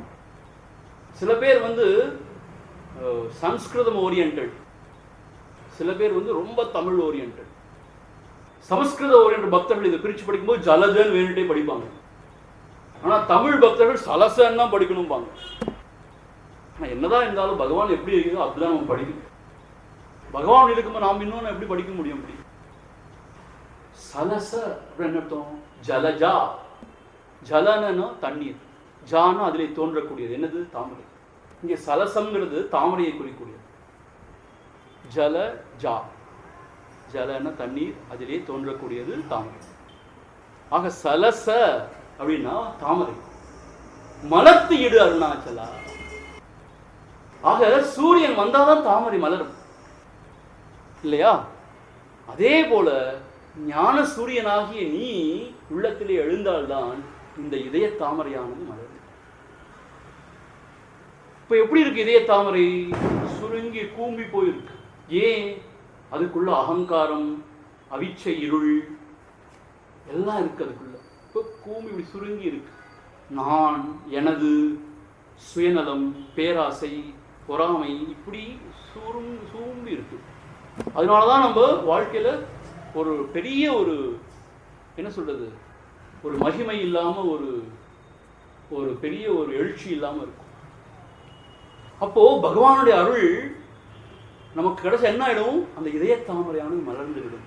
மலர்றதுன்னா என்ன அர்த்தம்? என்ன அர்த்தம்னு கேட்டா, மனசுல இருக்கிற அந்த அகங்காராதி அவிச்சைகள்லாம் போன பிறகு சிட் ஜட கிரந்தி அற்று விடுகிறது. அதைத்தான் இங்க சொல்றாரு. சிட் ஜட கிரந்தின்னு என்ன அர்த்தம்? இந்த உடம்பு தான் ஜடம், சித்துனா அந்த ஆன்மஸ்வரூபம், இரண்டும் கலந்தா போல இப்ப இருக்கிறதுனால வேற மாதிரி உணர்வு நிலை இருக்கு. இந்த கிரந்தி அருந்த பிறகு உணர்வு நிலை அப்படியே வேற மாதிரி ஆயிடும். என்ன ஆயிடும்? ஒண்ணுமே இல்லாம ஆயிடும். அது ஒண்ணுமே இல்லாத நிலைமைங்கிறது அற்புதமான நிலைமை. அது என்ன சொல்றது? அதாவது இப்படி கூம்பி இருக்கிற இதயம் அப்படியே மலர்ந்துடும். என்ன அர்த்தம்? பிளவுபட்ட உணர்வு நிலையில இருக்கிற உணர்வு நிலை பிளவுபடாத உணர்வு நிலை ஆயிடும். பெண்ணர்த்தம் ஏதோ ஒன்று நடந்து எல்லாம் சௌக்கியம் அப்படிங்கிற ஒரு நிலை வந்துடும். அதுக்கு அவனுடைய அருள் தேவை. நம்முடைய சாமர்த்தியத்தால் கட்டாயம் சாதிக்க முடியாது. நம்முடைய ஞானச்சரிவால கட்டாயம் சாதிக்க முடியும். ஏன் தெரியுமா? ஏன்னு கேட்டா, நம்முடைய முயற்சி அப்படிங்கிறதே அகங்காரம். என்னுடைய சாமர்த்தியம், என்னுடைய புத்திசாலித்தனங்கிறதே அகங்காரம். அதை வைத்துக்கொண்டு எப்படி அதை சாதிக்கிறது? அது அழியத்தானே வேணும், அப்பத்தானே அது மலரும். ஆக அவனுடைய கிரேஸ் நம்ம உள்ளத்துல பாஞ்சுன்னு சொன்னா இப்படி கூம்பி ஹிருதயம் அப்படியே மலர்ந்து. இப்போ என்ன அர்த்தம் கேட்டா, வேற்றுமை உணர்வெல்லாம் அற்று போயிடும். ஐ வெசஸ் ரெஸ்ட் அப்படிங்கிறதெல்லாம் போயிடும். என்ன அர்த்தம், நான் வெசஸ் இந்த உலகம் எல்லாம் போய் எல்லாமே ஒரே படித்தாய், நிறை மோனமாய், அப்படி ஒரே சொரூபமாய் விழுரும். அதைத்தான் இங்க சலச மலர்த்திடுன்னு சொல்ற. மலர்தல் தான் என்ன அர்த்தம்னு கேட்டா, அந்த இதயத்தில் உள்ள அந்த தோஷங்கள்லாம் நீங்கி சிச்சட கிரந்தியெல்லாம் அருந்து ஒரே படித்தாய், மோனஸ்வரூபமாய், அப்படியே லைட்டா ஒண்ணுமே இல்லாம ஆயிடும். இதெல்லாம் எவ்வளவு சொன்னாலும் ஒன்றும் சொல்ல முடியாது. அதுதான் அந்த இதயம் மலர்த்திடுங்கிறார். ஆக பகவான் என்ன கேட்கிறார், சகலமும் விழுங்கும் கதிரொளியினன், நீ எப்படிப்பட்டவன், எல்லாவற்றையும் விழுங்கி விடுபவன். இந்த உடல் உலகங்கள் எல்லாத்தையும் விழுங்கி ஏப்பம் விட்டு விடுபவன். அப்படின்னா அவன்கிட்ட எதுவுமே கிடையாது, அவன் மட்டும்தான் இருக்கான், எல்லாவற்றையும் விழுங்கி விடுபவன். அப்படிப்பட்டவனாகிய நீ உன்னுடைய கருணையினால் என்ன செய்ய வேண்டும், என்னுடைய இதய தாமரை மலரச் செய்ய வேண்டும். அர்த்தம் இந்த சுயநலம், பேராசை இதெல்லாம் பொல்லாத தோஷங்கள். அது எல்லாம் அகங்காரத்திலேருந்து ஒரு நான் அப்படிங்கிறதுலேருந்து வருது. அது அழிஞ்ச பிறகு எல்லாம் அற்று போய் அவன் பரமஹம்சனாக மாறிவிடுவான். இதய சலசம் அலர்த்தியிடலாம். ஸோ நம்முடைய ஆத்ம வித்யா மந்திருக்கு இதைத்தான் நம்ம இலட்சணையாக கொடுத்தோம். கிளருளப்பூ நன்றாய் விரிபருதியாக விளங்கு. கிளருளப்பூ நன்றாய் விரிபருதியாக விளங்கு. அருணாச்சல பஞ்சரத்னத்தில் இருக்கு. அப்படின்னா அந்த பூவானது, இதய தாமரையானது கிளருள, ஏற்கனவே கிளர்ந்துருக்கு கொஞ்சம் கொஞ்சம். அதனாலதான் இங்க வந்திருக்கோம் எல்லாரும். ஒரு சத்சங்கத்துக்கு வந்திருக்கு. காரணம் என்னன்னு கேட்டா, ஏதோ ஒரு வகையில் கொஞ்சம் கிளர்ந்து இருக்கு இந்த அகத்தாமரை. அது கிளர்ந்தே இல்லைன்னா அப்படியே ரொம்ப பூம்பின்னு இங்கே வந்திருக்கவே மாட்டோம். எவ்வளவோ அட்ராக்ஷன்ஸ் இருக்கு வெளி உலகத்தில் இல்லையா? டிவியில் எவ்வளவோ சீரியல்ஸ் வருது, எவ்வளவோ ரிசப்ஷன் கல்யாணங்கள்லாம் நடக்குது, என்னென்னமோ நடக்குது. எங்கேயோ போயிருப்போம். ஏதோ கொஞ்சம் கிளர்ந்திருக்கிறதுனால தான் இங்கே சத்சங்கத்தை நாடி வரும். அப்படிப்பட்ட கிளருள பூ நன்றாய் விரி பருதியாக விளங்கு. அப்படிப்பட்ட அந்த கிளர்ந்து இருக்கக்கூடிய பூ இன்னும் நன்றாக மலர வேண்டும் என்றால் உன்னுடைய கருணை வேண்டும். அருணனு கருணனாமன்னி, அருணனுக்கே அருணாகி உன்னுடைய தயவு, உன்னுடைய கருணை இருந்தாதான் அது மலரும். ஆக திரும்ப திரும்ப என்ன, நம்மளோட முயற்சியால சாதிக்க முடியாது, நம்மளோட அறிவால சாதிக்க முடியாது, அவனுடைய கருணையால் மட்டும்தான் சாதிக்க முடியும். ஆகவேதான் அவனுடைய கருணையை வேண்டிக்கிறோம் திரும்ப திரும்ப. See, I tell you one more thing, don't mistake me. ரொம்ப வேதாந்தம் படிக்கிறவங்களுக்கு பார்த்தாச்சு நிறைய அகங்காரம் தான் வந்துருக்கு. அகம் பிரம்மாஸ்மின்னு சொல்லி. ஆனால் என்ன ஆயிடுதுன்னு கேட்டா, ஒரு வரட்டு வேதாந்தம் ஆயிடுது. அதான் லிப் வேதாந்திஸ் சொல்லுவாங்க. பேசுவாங்க பிரமாதமா, ஆனா உள்ள ரொம்ப ஹாலோ. எங்க பக்தியோடு சேர்ந்துருக்கோ, இறைவன்கிட்ட போய் நம்ம சரண் புகுந்து அந்த ஒரு உணர்வோடு போறோமோ, அப்பதான் இதயம் கனியும். இதயம் கனியாட்டி எப்படி நமக்கு அந்த அந்த இதயம் மலரும்? ஆகவே பக்தி இல்லாத ஒரு வேதாந்தம் வரட்டு வேதாந்தமா போயிடும். அந்த மாதிரி சரியான புரிந்துணர்வு இல்லாத பக்தியும் சென்டிமெண்டலிசம் ஆயிடுது. சென்டிமெண்டலிசம் ஒரு சென்டிமெண்டல் ஆயிடும். எங்க ஆச்சாரியா அடிக்கடி சொல்லுவாங்க, நம்ம மென்டல் தான், ஆனா சென்டிமெண்டல் ஒரு 10% மென்டல் ஆயிடும். அதான் சென்டிமெண்டலா. இன்னும் கொஞ்சம் போச்சுன்னா இன்னும் 100% மென்டல் ஆயிடும். தெரியும், சென்டிமீட்டர்னு சொல்லுவாரு, அது மாதிரி சென்டிமெண்டலா. அவர் சும்மா சொல்லுவார், எஸ்சிக்கு பதில் எஸ்சி போட்டு சொல்றாரு. ஸோ ஆக புரிந்துணர்வு இல்லாத மூட பக்தி நல்லதுதான். அது ஒரு வகையில இது கண்ணப்ப நாயனார்லாம் அப்படிதான் ஆனாங்க. ஆனால் சாதாரண மக்களுக்கு அந்த நிறை பக்தி இல்லாததுனால அந்த பரிகாரம் செய்ய இந்த கடவுள்கிட்ட போனால் சரி வந்துடும், அவருக்கு அங்கே போனால் இது கொடுப்பா, அது பக்தின்னு நினச்சிட்டு அங்கே இங்கே ஓடி அதை இதை செஞ்சு எதை தின்னா பித்தம் தெளி, எதை தின்னா பித்தம் தெளிங்கிற மாதிரி ஆயிடும். அது ஒரு சென்டிமெண்டாலிசம் ஆயிடும், அது பக்தியும் கிடையாது. எனக்கு கேட்பாங்க, சுவாமிஜி நீங்கள் இந்த நல்ல அம்பாள் ஒரு சினிமா படம் வந்துருக்கு பார்த்துருக்கீங்களான்னு. நான் சொன்னேன், அப்படி படமே பார்க்க மாட்டேன்னு சொல்லுவேன். சுவாமியாரா இருந்துட்டு சாமி படம் பார்க்க மாட்டேங்கிறீங்க, அது சாமி படமே கிடையாது. ஐயோ மை காட், அதெல்லாம் பக்தின்னு சொன்னா நான் பக்தியே எனக்கு வேண்டாம், நான் ஓடி போயிடுறேன் எங்கேயாவது. அது பக்தி, அது ஒரு சென்டிமெண்டாலிசம் ஆயிடும். அதே சமயத்துல பக்தி இல்லாம ஒரே ஞானம் ஞானம் ஞானம் போனா அவன் ரொம்ப அரகண்டாவும் ரொம்ப வரட்டுத்தனமும் ஆயிடும். ரெண்டுமே வேண்டியிருக்கு, ரொம்ப அருமையா வேண்டியிருக்கு. ரெண்டு இந்த அக்ஷரமான மாதிரி ரெண்டையும் கலந்து குழைச்சு அழகா கொடுக்குது. ஆக இப்படி ஒரு பகவான்கிட்ட போய் முறையிட்டு அவனுடைய அருள் இருந்தாதான். ஏன்னு கேட்டா என்னுடைய புத்திசாலித்தனம், என்னுடைய தவ வலிமை நினைச்சோன்னா என்னுடைய நான் அப்படிங்கிறதான் வருது. ஆனா அங்க என்ன சாதிக்கணும், அந்த நான் அழிந்து போகணும், அது அழியாது. ஆக அவனுடைய கருணையா அதுக்காக நம்ம முயற்சி பண்ணாம இருந்துடக்கூடாது, சோம்பேறியா இருந்துடக்கூடாது. நம்மளோட முயற்சியும் தேவைப்படுது. அதுக்கும் மேல அவனுடைய அருள் தான் எல்லாத்தையும் சாதிச்சு கொடுக்கும். இதுக்கு ராமகிருஷ்ணன் ரொம்ப அழகான கதைகள் சொல்லுவார். எனக்கு ரொம்ப பிடிக்கும் சில ராமகிருஷ்ணன் கதைகள்லாம். ரொம்ப எளிமையா அழகாக விளக்குவார். ஒரு முறை ஒரு மான் தோப்பு இருந்துச்சான். அங்க நிறைய மாம்பழங்களும் காய்ச்சி இருந்துச்சான். அந்த வழியில ஒரு சிறுவன் ஒருவன், சின்ன சிறுவன், அவன் நடந்து வந்தானோ. அந்த மாம்பழத்தை பார்த்தோன்னா ஆசை வந்துடுச்சு அவனுக்கு. ஆஹா, நல்லா நல்லா ரைப்பா ரொம்ப அழகா பழுத்து இருக்கே, எனக்கு வேணுமேன்னு நினைச்சான். ஆனா அவனோட உயரம் ரொம்ப குள்ளம், அவன் அது ரொம்ப எட்டத்துல இருக்கு. என்ன செய்யலான்னு பார்த்தான்.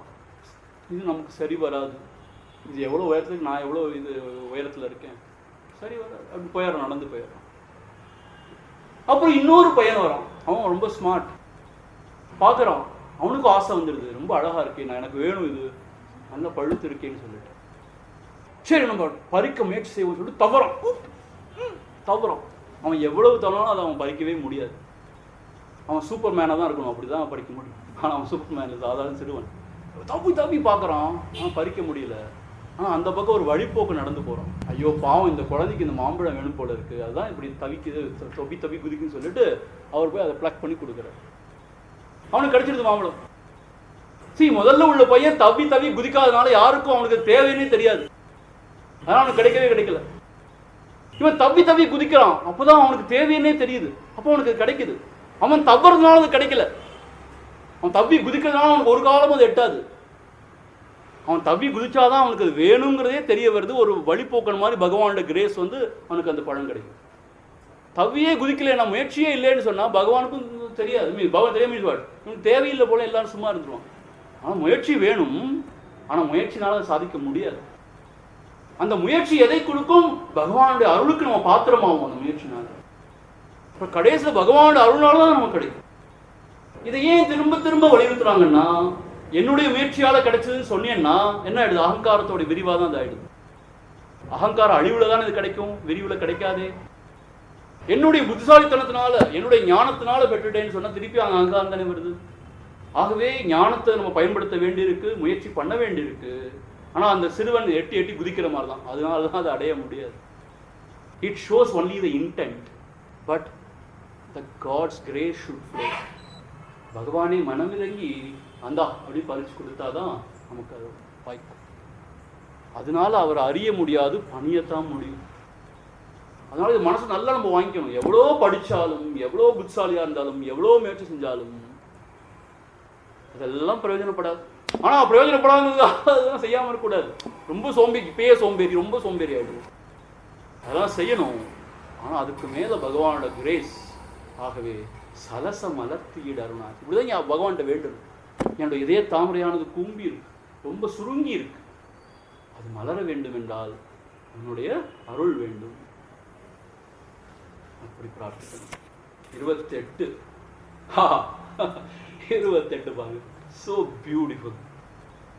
சாப்பாடு உன்னை சார்ந்து உணவாய் யான் சாந்தமா போவன் அருணாச்சலா. சாப்பாடு உன்னை சார்ந்து, சாப்பாடு நீ என்னுடைய சாப்பாடு அப்படின்னு நினைச்சு அப்படியே வரிஞ்சு கொட்டி உன்னை எப்படி சாப்பிடுறோம்னு நினைச்சு வந்தேனா. நீங்க சாப்பாடுங்கிறது இன்னொரு பொருள் அனுபவம். முருகநாதன் சொல்ற சாப்பாடுனா அனுபவம் சொல்ற. என்ன அர்த்தம்?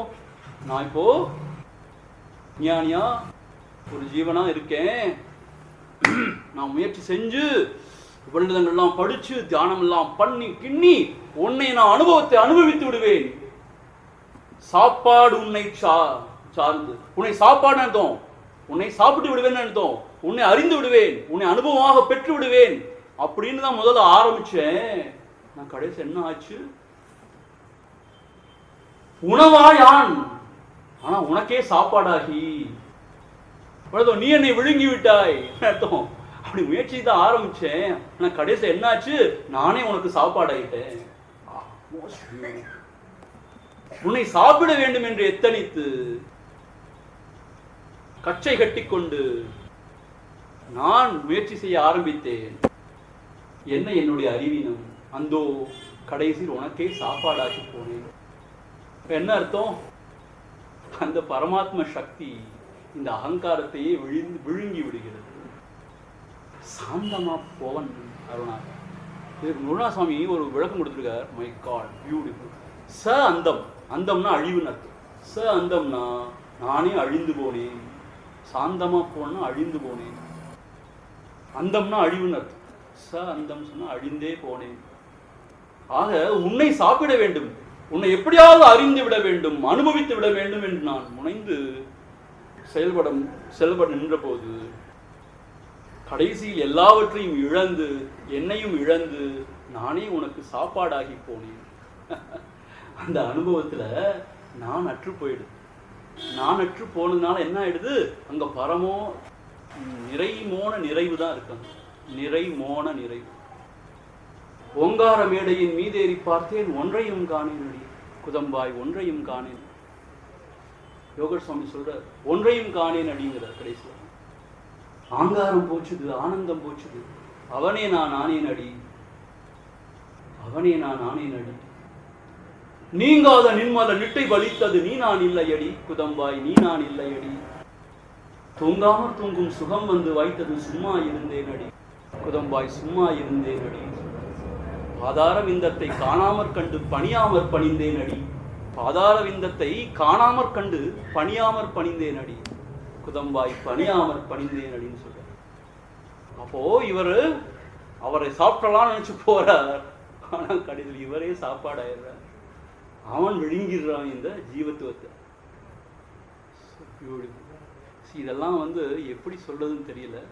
இதெல்லாம் பயங்கர ஒரு பாயிண்டர்ஸ் டுவர்ட்ஸ் மெடிடேஷன், டுவர்ட்ஸ் ஆத்மனிஷ்டா. இது என்னன்னு கேட்டா, பிரம்மா விஷ்ணு முயன்ற போது கூட அவரை அறிய முடியவில்லை, அவரை அனுபவமாக அறிய முடியவில்லை. அப்ப நாம எப்படி அறியறது? அவரை அறிய முடியாது. அப்போ அவரை பணியத்தான் முடியும்னு என்ன அர்த்தம்? பூர்ணமா ஒப்பு கொடுக்கவோ இல்லை இந்த அகங்காரம் யாரும் விசாரிச்சு ஒடுங்கவோ தான் முடியும். இந்த அகங்காரம் ஒடுங்கின இடத்துல அவர் தன்னை வெளிப்படுத்திக் கொள்வார். ஆக இந்த அகங்காரம் ஒரு व्यक्तिத்துவத்தை வச்சுக்கொண்டு, ஒரு அகங்காரியா இருந்து கொண்டு ஒரு அனுபவமா அவரை நாம அனுபவிக்க முடியாது. இந்த உலகத்துல நாம என்ன செய்யறோம்? ஒரு व्यक्तिயா இருந்து ஒவ்வொரு அனுபவத்தை நம்ம பெறோம், ஒவ்வொரு ஞானத்தை பெறோம். இதே ஒரு ஸ்ட்ராட்டஜியை இங்கேயும் நம்ம கையாள பார்க்கிறோம். தியானம் பண்ணி பண்ணி பண்ணி அவரை பிடிச்சிடுவேன், எப்படி இன்னைக்கு அவரை எப்படியாவது நீ பிடிச்சிடுவேன் முயற்சி பண்றோம். அந்த மாதிரி பருப்பெல்லாம் இங்க வேகாது. இப்ப என்ன அப்படின்னு கேட்டா, அந்த அகங்காரமானது தலை கவிழ்ந்து அற்று போற இடத்துலதான் அந்த ஆன்மஸ்வரூபம் நனி விளங்கு. ஆகவே சாப்பாடு நினைச்சு நான் போனேன், கடைசி நானே உனக்கு சாப்பாடாயிட்டேன். சாப்பாடை சாந்தமா போவன், அழிந்து போனேன், ஒண்ணும் இல்லாம போயிட்டேன். அதனாலதான் ஆன்மீகங்கிறது, spirituality is not gaining anything special, it is losing everything. It is losing everything. ஹாகேனைக்கே அமிர்தத்துவமான losing everything and losing oneself. Only in the losing of oneself we gain everything. Only in the crucifixion there is resurrection. குருதேவர் ரொம்ப அழகா சொல்லுவார், நான் உடல் அல்ல அப்படிங்கிறதான் கிராஸ். கிராஸ்னா என்னன்னு கேட்டா, நான் உடல், இந்த உடல் தான் நான் நினைச்சிட்டு இருக்கேன், நான் உடல் அல்லங்கிறதான் கிராஸ். அதுல குரூசிஃபை பண்ணும்போது அப்ப என்ன, இந்த ஜீவன் அழியிற மாதிரி அழிஞ்சுது, அதுதான் ரிசரக்ஷன் இருக்கு. இந்த ஜீவன் எங்க அழியுதோ அதுல தான் அது உயிர் தெழுது. உயிர் தெழுதல்னா என்ன அர்த்தம்? அந்த பூர்ண பரபிரமமாக அது விழுது, அதுதான் ரிசரக்ஷன். இதெல்லாம் ரொம்ப ரொம்ப தத்துவார்த்தமானது. கிராஸா பார்த்தா அதெல்லாம் கிராஸா, இது எப்படி சாத்தியமா? செத்து போன ஒருத்தவங்க பேரத்தை வந்து உயிர் போடணும், அது இல்லை விஷயம். அகங்கார அழிவுல தான் நம்மளோட உண்மையான வாழ்வு இருக்கு. ஆகவே சாப்பாடு உன்னை சார்ந்து உணவா யான் சாந்தமா போவன்.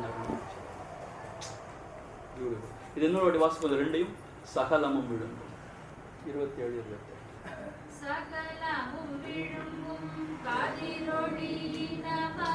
சலசமல தீடருணாச்சலா சகலமும் விழுங்கும் கதிரொழியின மன சலசமல தீடருணாச்சலா சாப்பாடுன்னை சாந்துணவாயான் சாந்தமா போவன் அருணாச்சலா சாப்பாடுன்னை சாந்துணவாயான் சாந்தமாய் போவன் அருணாச்சலா அருணாச்சல சிவ அருணாச்சல சிவ அருணாச்சல சிவ அருணாச்சலா அருணாச்சல சிவ அருணாச்சல சிவ அருணாச்சல சிவ அருணாச்சலா. 29 படி. சித்தம் குளிரகதிரத்தம் வைத்தமுதவாயை திரவருண்மதி அருணாச்சலா சித்தம் குளிர கதிர் அத்தம் வைத்தமுதவாயை திர அருண்மதி அருணாச்சலா சீரையழித்து நிர்வாணமாச் செய்தருள் சீரையழித்தருள் அருணாச்சலா சீரையழித்த நிர்வாணமாச் செய்தருள் சீரையழித்தருள் அருணாச்சலா சித்தம் குளிர கதிர் அத்தம் வைத்தமுதவாயை திர அருண்மதி அருணாச்சலா சித்தம் குளிர கதிர் அத்தம் வைத்தமுதவாயை திர அருண்மதி அருணாச்சலா சீரையழித்து நிர்வாணமாச் செய்தருள் சீரையழித்தருள் அருணாச்சலா சீரையழித்து நிர்வாணமாச் செய்தருள் சீரையழித்தருள் அருணாச்சலா அருணாச்சல சிவ அருணாச்சல சிவ அருணாச்சல சிவ அருணாச்சலா அருணாச்சல சிவ அருணாச்சல சிவ அருணாச்சல சிவ அருணாச்சலா. அதாவது காதல் காம உணர்வு அப்படிங்கிற விஷயங்கள்லாம் வர்றதுக்கு முன்னாடியே பாலகனாக இருக்கும் பொழுதே அந்த பரிபூர்ண நிலையை அடைந்து அதிலேயே மூழ்கி திளைத்து அப்படிப்பட்ட பகவான்கிட்டேருந்து எப்படி இப்படிப்பட்ட பாட்டெலாம் வந்துச்சு அப்படின்னு நம்ம ரொம்ப ஆச்சரியமாக இருக்கும். அது மாத்திரம் பூரண ஞானி, எண்ணங்களே எழாத ஞானி எப்படி இப்படிப்பா வந்துச்சுன்னு கேட்டால் அவரது காரணம் இல்லைன்னு அவரும் சொல்கிறார். நான் இதெல்லாம் யோசிச்சா எழுதுனேன்னு கேட்குறாரு அவர். உங்களை மாதிரி தான் நானும் ஏதாவது கருத்து சொல்லணும்னா யோசிச்சு தான் சொல்லணுங்கிறது. எவ்வளோ ஒரு ஸ்ருங்கார ரசத்தில் வந்திருக்கு பாருங்கள் இந்த 2 பாட்டு. நம்ம சினிமாவில் பாட்டு எழுதுறவங்க தோற்று போவாங்க, அவங்களெல்லாம் ஒன்றுமே கிடையாது. அவ்வளோ அருமையாக எழுதியிருக்காரு. ஆனால் அதோட பொருளும் அவ்வளோ அருமையாக இருக்கு. சித்தம் குளிர கதிர் அத்தம் வைத்து, அத்தம்னா ஹஸ்தம், கை ஹஸ்தம், கதிர் அத்தம் வைத்து அமுத வாயை திற அருண்மதி அருணாச்சலா. சித்தம் குளிர, என்னுடைய சித்தமானது மிகுந்த தாபத்தோடு இருக்கிறது. தாபம்னா கொஞ்சம் நஞ்சம் கிடையாது, எல்லா வகையான தாபமும் அதில் இருக்கு. அப்படிப்பட்ட அந்த சித்தம் குளிர நீ என்ன செய்யணும் இப்போ? கதிர் அத்தம் வைத்து, இங்க அருண்மதின்னு சொல்றார். அருண்மதின்னு சொன்னா அந்த நிலவை முந்தி சூரியனை எடுத்து சொன்னார், இப்போ அருண்மதின்னு சொல்றார். அருணாச்சலம் மதினா நிலவுன்னு சொல்றார். குளிர் நிலவு, அதனுடைய அதனுடைய கிரணங்கள் எவ்வளவு குளிர்மையா இருக்கும் இல்லையா? அதனாலதான் சொல்றார் கதிர் அத்தம் வைத்து, உன்னுடைய அந்த குளிர்மையான கதிர்களாகி அந்த அஸ்தத்தை கையை வைத்து அமுத வாயை திற அருணாச்சலா. என்ன அர்த்தம் இருக்கு அப்படின்னு கேட்டா, தாமரையானது கதிரவன் வந்த பிறகு மலர்கிறது. அதே போல இந்த ஆம்பல் பூவானது ஆம்பல் மலரானது இரவிலே சந்திரன் வந்தவதான் மலரும். ஆக அந்த ஆம்பல் மலர் இப்படி தூங்கி சுருங்கி இப்படி இருக்கும். ஆக அதே போல என்னுடைய இதய தாமரை இப்படி இருக்கு. அதான் அதுக்கு அர்த்தம். ரொம்ப ஸ்ருங்கார ரசத்துல வந்தா அது அர்த்தம் அதுதான். அதுல ஏகப்பட்ட தாபங்கள் இருக்கு. தாபங்கள் என்ன? இது கிடைக்கலையே, அது கிடைக்கலையே, நான் மாத்திரம் ஏன் இப்படி அப்படின்னு ரொம்ப தாபங்கள்லாம் நிறைய இருக்கு.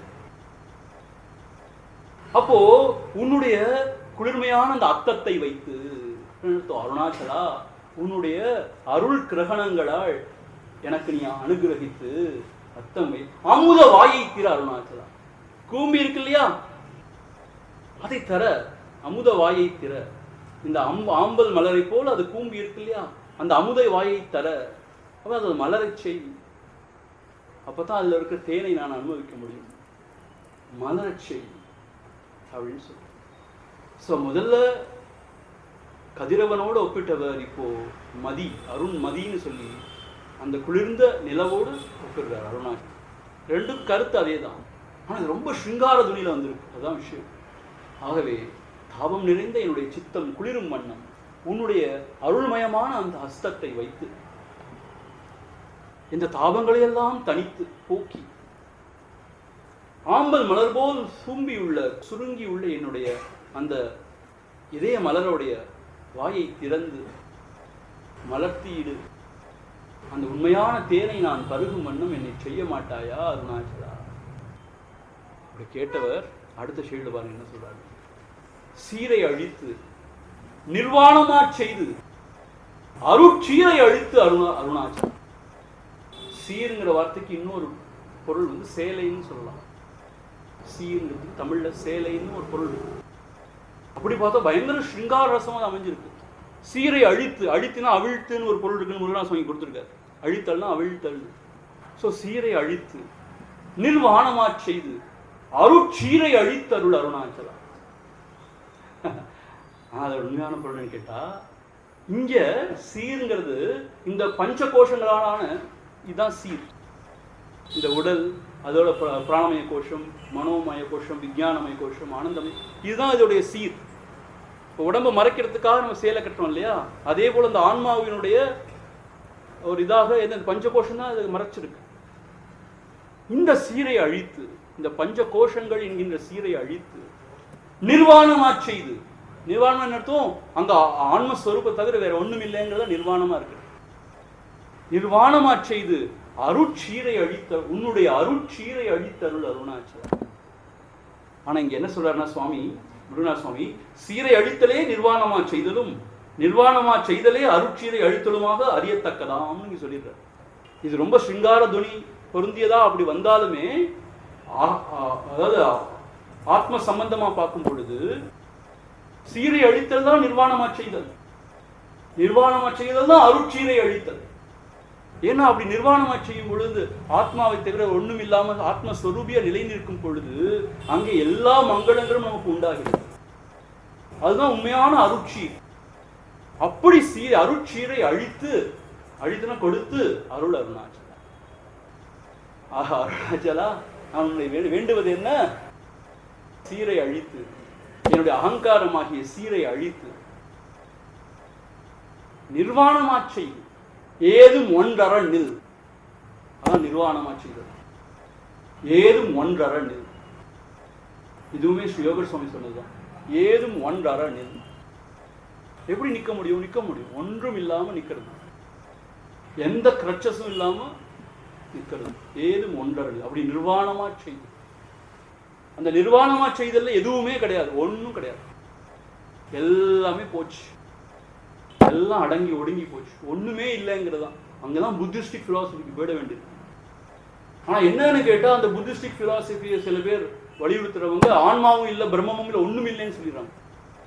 ஆனா என்ன அர்த்தம்? அறியத்தக்க பொருள் அங்க ஒண்ணும் இல்லை, அறிவு மாத்திரமா நிக்குது.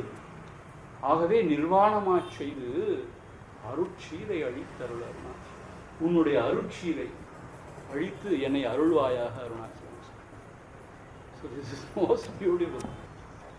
So தாபம் பொருந்திய என்னுடைய இதயத்தில் உன்னுடைய குளிர்ந்த அந்த அர்த்தத்தை வைத்து சூம்பி கூம்பி இருக்கின்ற என்னுடைய வாயினை திறந்து அந்த அந்த ஆம்பல் மலர் போன்ற அந்த அந்த மலரின் வாயினை திறந்து அமுதத்தை நான் உண்ணும்படி செய்வாயா. இந்த சீரை, இந்த சீர் அமங்கலமான சீர். இது ஜட சம்பந்தமானது, உடல் மனபுத்தி எல்லாம். இதெல்லாம் ரொம்ப மங்களம் நினைச்சு ரொம்ப நம்ம என்ன செய்யறோம், ரொம்ப அழகுபடுத்தி பார்க்குறோம். ஆனால் இது ரொம்ப அமங்கலமானது. ஏன் அப்படின்னு கேட்டால், ஒன்று ஜடம், ரெண்டாவது எல்லா இடத்துலேருந்தும் ஒரே ஊத்தை தான் ஒழுகுது. இப்படிப்பட்ட அமங்கலமானது. செத்து போயாச்சுன்னா நாய் நரிக்கு தான் இது, அப்படி இல்லாட்டி புழுக்களுக்கு தான் இது. எரிச்சுட்டா ஒரே ஒரு படி சாம்பல் தான், வேற ஒன்றும் இல்லை அப்படிங்கிற மாதிரி இந்த சீர். இதை அழித்துன்னு அர்த்தம். இதை இந்த உடம்பு அழித்துன்னு இல்லை, நான் அந்த உடலுங்கிற அந்த தேகாபிமானத்தை அழித்து, சீரை அழித்து நிர்வாணமாச்சு. அந்த நான் தேகம் அல்லங்கிற ஒரு நிலைமை உண்டாகி நான் யாருன்னு விசாரித்து அந்த மூலத்தில் ஒடுங்கும் பொழுது அங்கெல்லாம் ஓய்ந்த இடம். அதான் நிர்வாணமா செய்து, நிர்வாணமா செய்து அருட்சீரை அழித்தருள். உன்னுடைய அருட்சீரை என்னது? அங்கேயே நிலைத்து நான் இருக்கும்படி, அதிலேயே திளைக்கும்படி, அழகு சுந்தரம் போல் அகமும் நீயும் அபிண்ணமாக இருக்கும்படி அப்படியே என்னை செய்வாயாக என்று வேண்டும். ஆகவே இந்த ஸ்தோத்திரம் பகவான்கிட்ட போய் இந்த ஸ்தோத்திரத்தை செஞ்சா அப்படியே தங்க கட்டிகளாக கூரையை புத்துக்கு கொட்டும். இல்லாட்டி கல்யாணம் ஆகலைன்னா கல்யாணம் ஆகிடும், ப்ரமோஷன் கிடைக்கலன்னா ப்ரமோஷன் கிடைக்கும். இதெல்லாம் கிடையாதுங்க. அப்படிலாம் எதிர்பார்த்து வந்தால் இங்கே வர வேண்டிய அவசியம் இல்லை. அதுக்கெல்லாம் வேறு இடம் இருக்கு. அக்ஷர மணமாலைன்னு சொன்னால் பகவான் தான் வேணும், ஸ்வரூப தரிசனம் தான் உண்டாகணும். அதுதான் உண்மையான ஆன்ம லாபம், அதுதான் உண்மையான ஆனந்தம். இந்த உலகத்தை குறித்து சொல்லும்போது கிருஷ்ண பரமாத்மா என்ன சொல்றாருன்னா, துக்காலயம் அசாஸ்வதம்னு சொல்றாரு. இதுக்கு மேலே யாருமே சொல்ல முடியாது இந்த உலகத்தை பற்றி. துக்காலயம், துக்கம் தான் இங்கே வேற ஒன்றும் கிடையாது. துக்காலயமா இருக்குது, அசாஸ்வதம், எதுவுமே சாஸ்வதம் கிடையாது. யோசிச்சு பாருங்க நல்லா, துக்காலயம் அசாஸ்வதம். ஆகவே இதுல வேண்டி பிரயோஜனம் இல்லை. அழியாத மாறாத விஷயம் என்னன்னா நம்ம ஸ்வரூபம், நம்முடைய இதயத்தில் இருக்கிற இந்த பகவான் தான். ஸோ அதை அடைந்து விட்டோம்னு சொன்னா அதுக்கு மேல ஒண்ணுமே கிடையாது. அப்போ இந்த உலகத்துல உள்ளதெல்லாம் கிடைக்குமா கிடைக்காதா? உலகமே கிடையாதுன்னு சொன்ன பிறகு உலகத்துல உள்ளது கிடைக்குமா கிடைக்காதா? உலகமே கிடையாதுன்னு அது ஒன்றுமே கிடையாதுன்னு அது அப்படிப்பட்ட ஆனந்தம். அப்போ சாப்பாடுலாம் என்ன செய்யறது? இந்த உடம்பு இருக்கிற வரைக்கும் சாப்பாடு வரும், ட்ரை பண்ணி பாருங்க. சாப்பாடு வரலைன்னா உடம்பு இருக்க வேண்டிய அவசியம் இல்லைன்னு அர்த்தம். பிராரதம் முடிஞ்சு போச்சுன்னு அர்த்தம். இந்த உடம்புக்கு பிராரதம் முடிஞ்சு போச்சுன்னா நீ கோடீஸ்வரனா இருந்தா கூட தொண்டைக்குடி அந்த பக்கம் சாப்பாடு இறங்காது, முடிஞ்சு போச்சு. பிராரதம்னா எவ்வளவு வேணா பணம் இருக்கட்டும், ஆனா சோறு இறங்க வேண்டாம், உள்ள இறங்க. ஆக பிராரதம் முடிஞ்சு போச்சுன்னா முடிஞ்சு போச்சு எல்லாம்.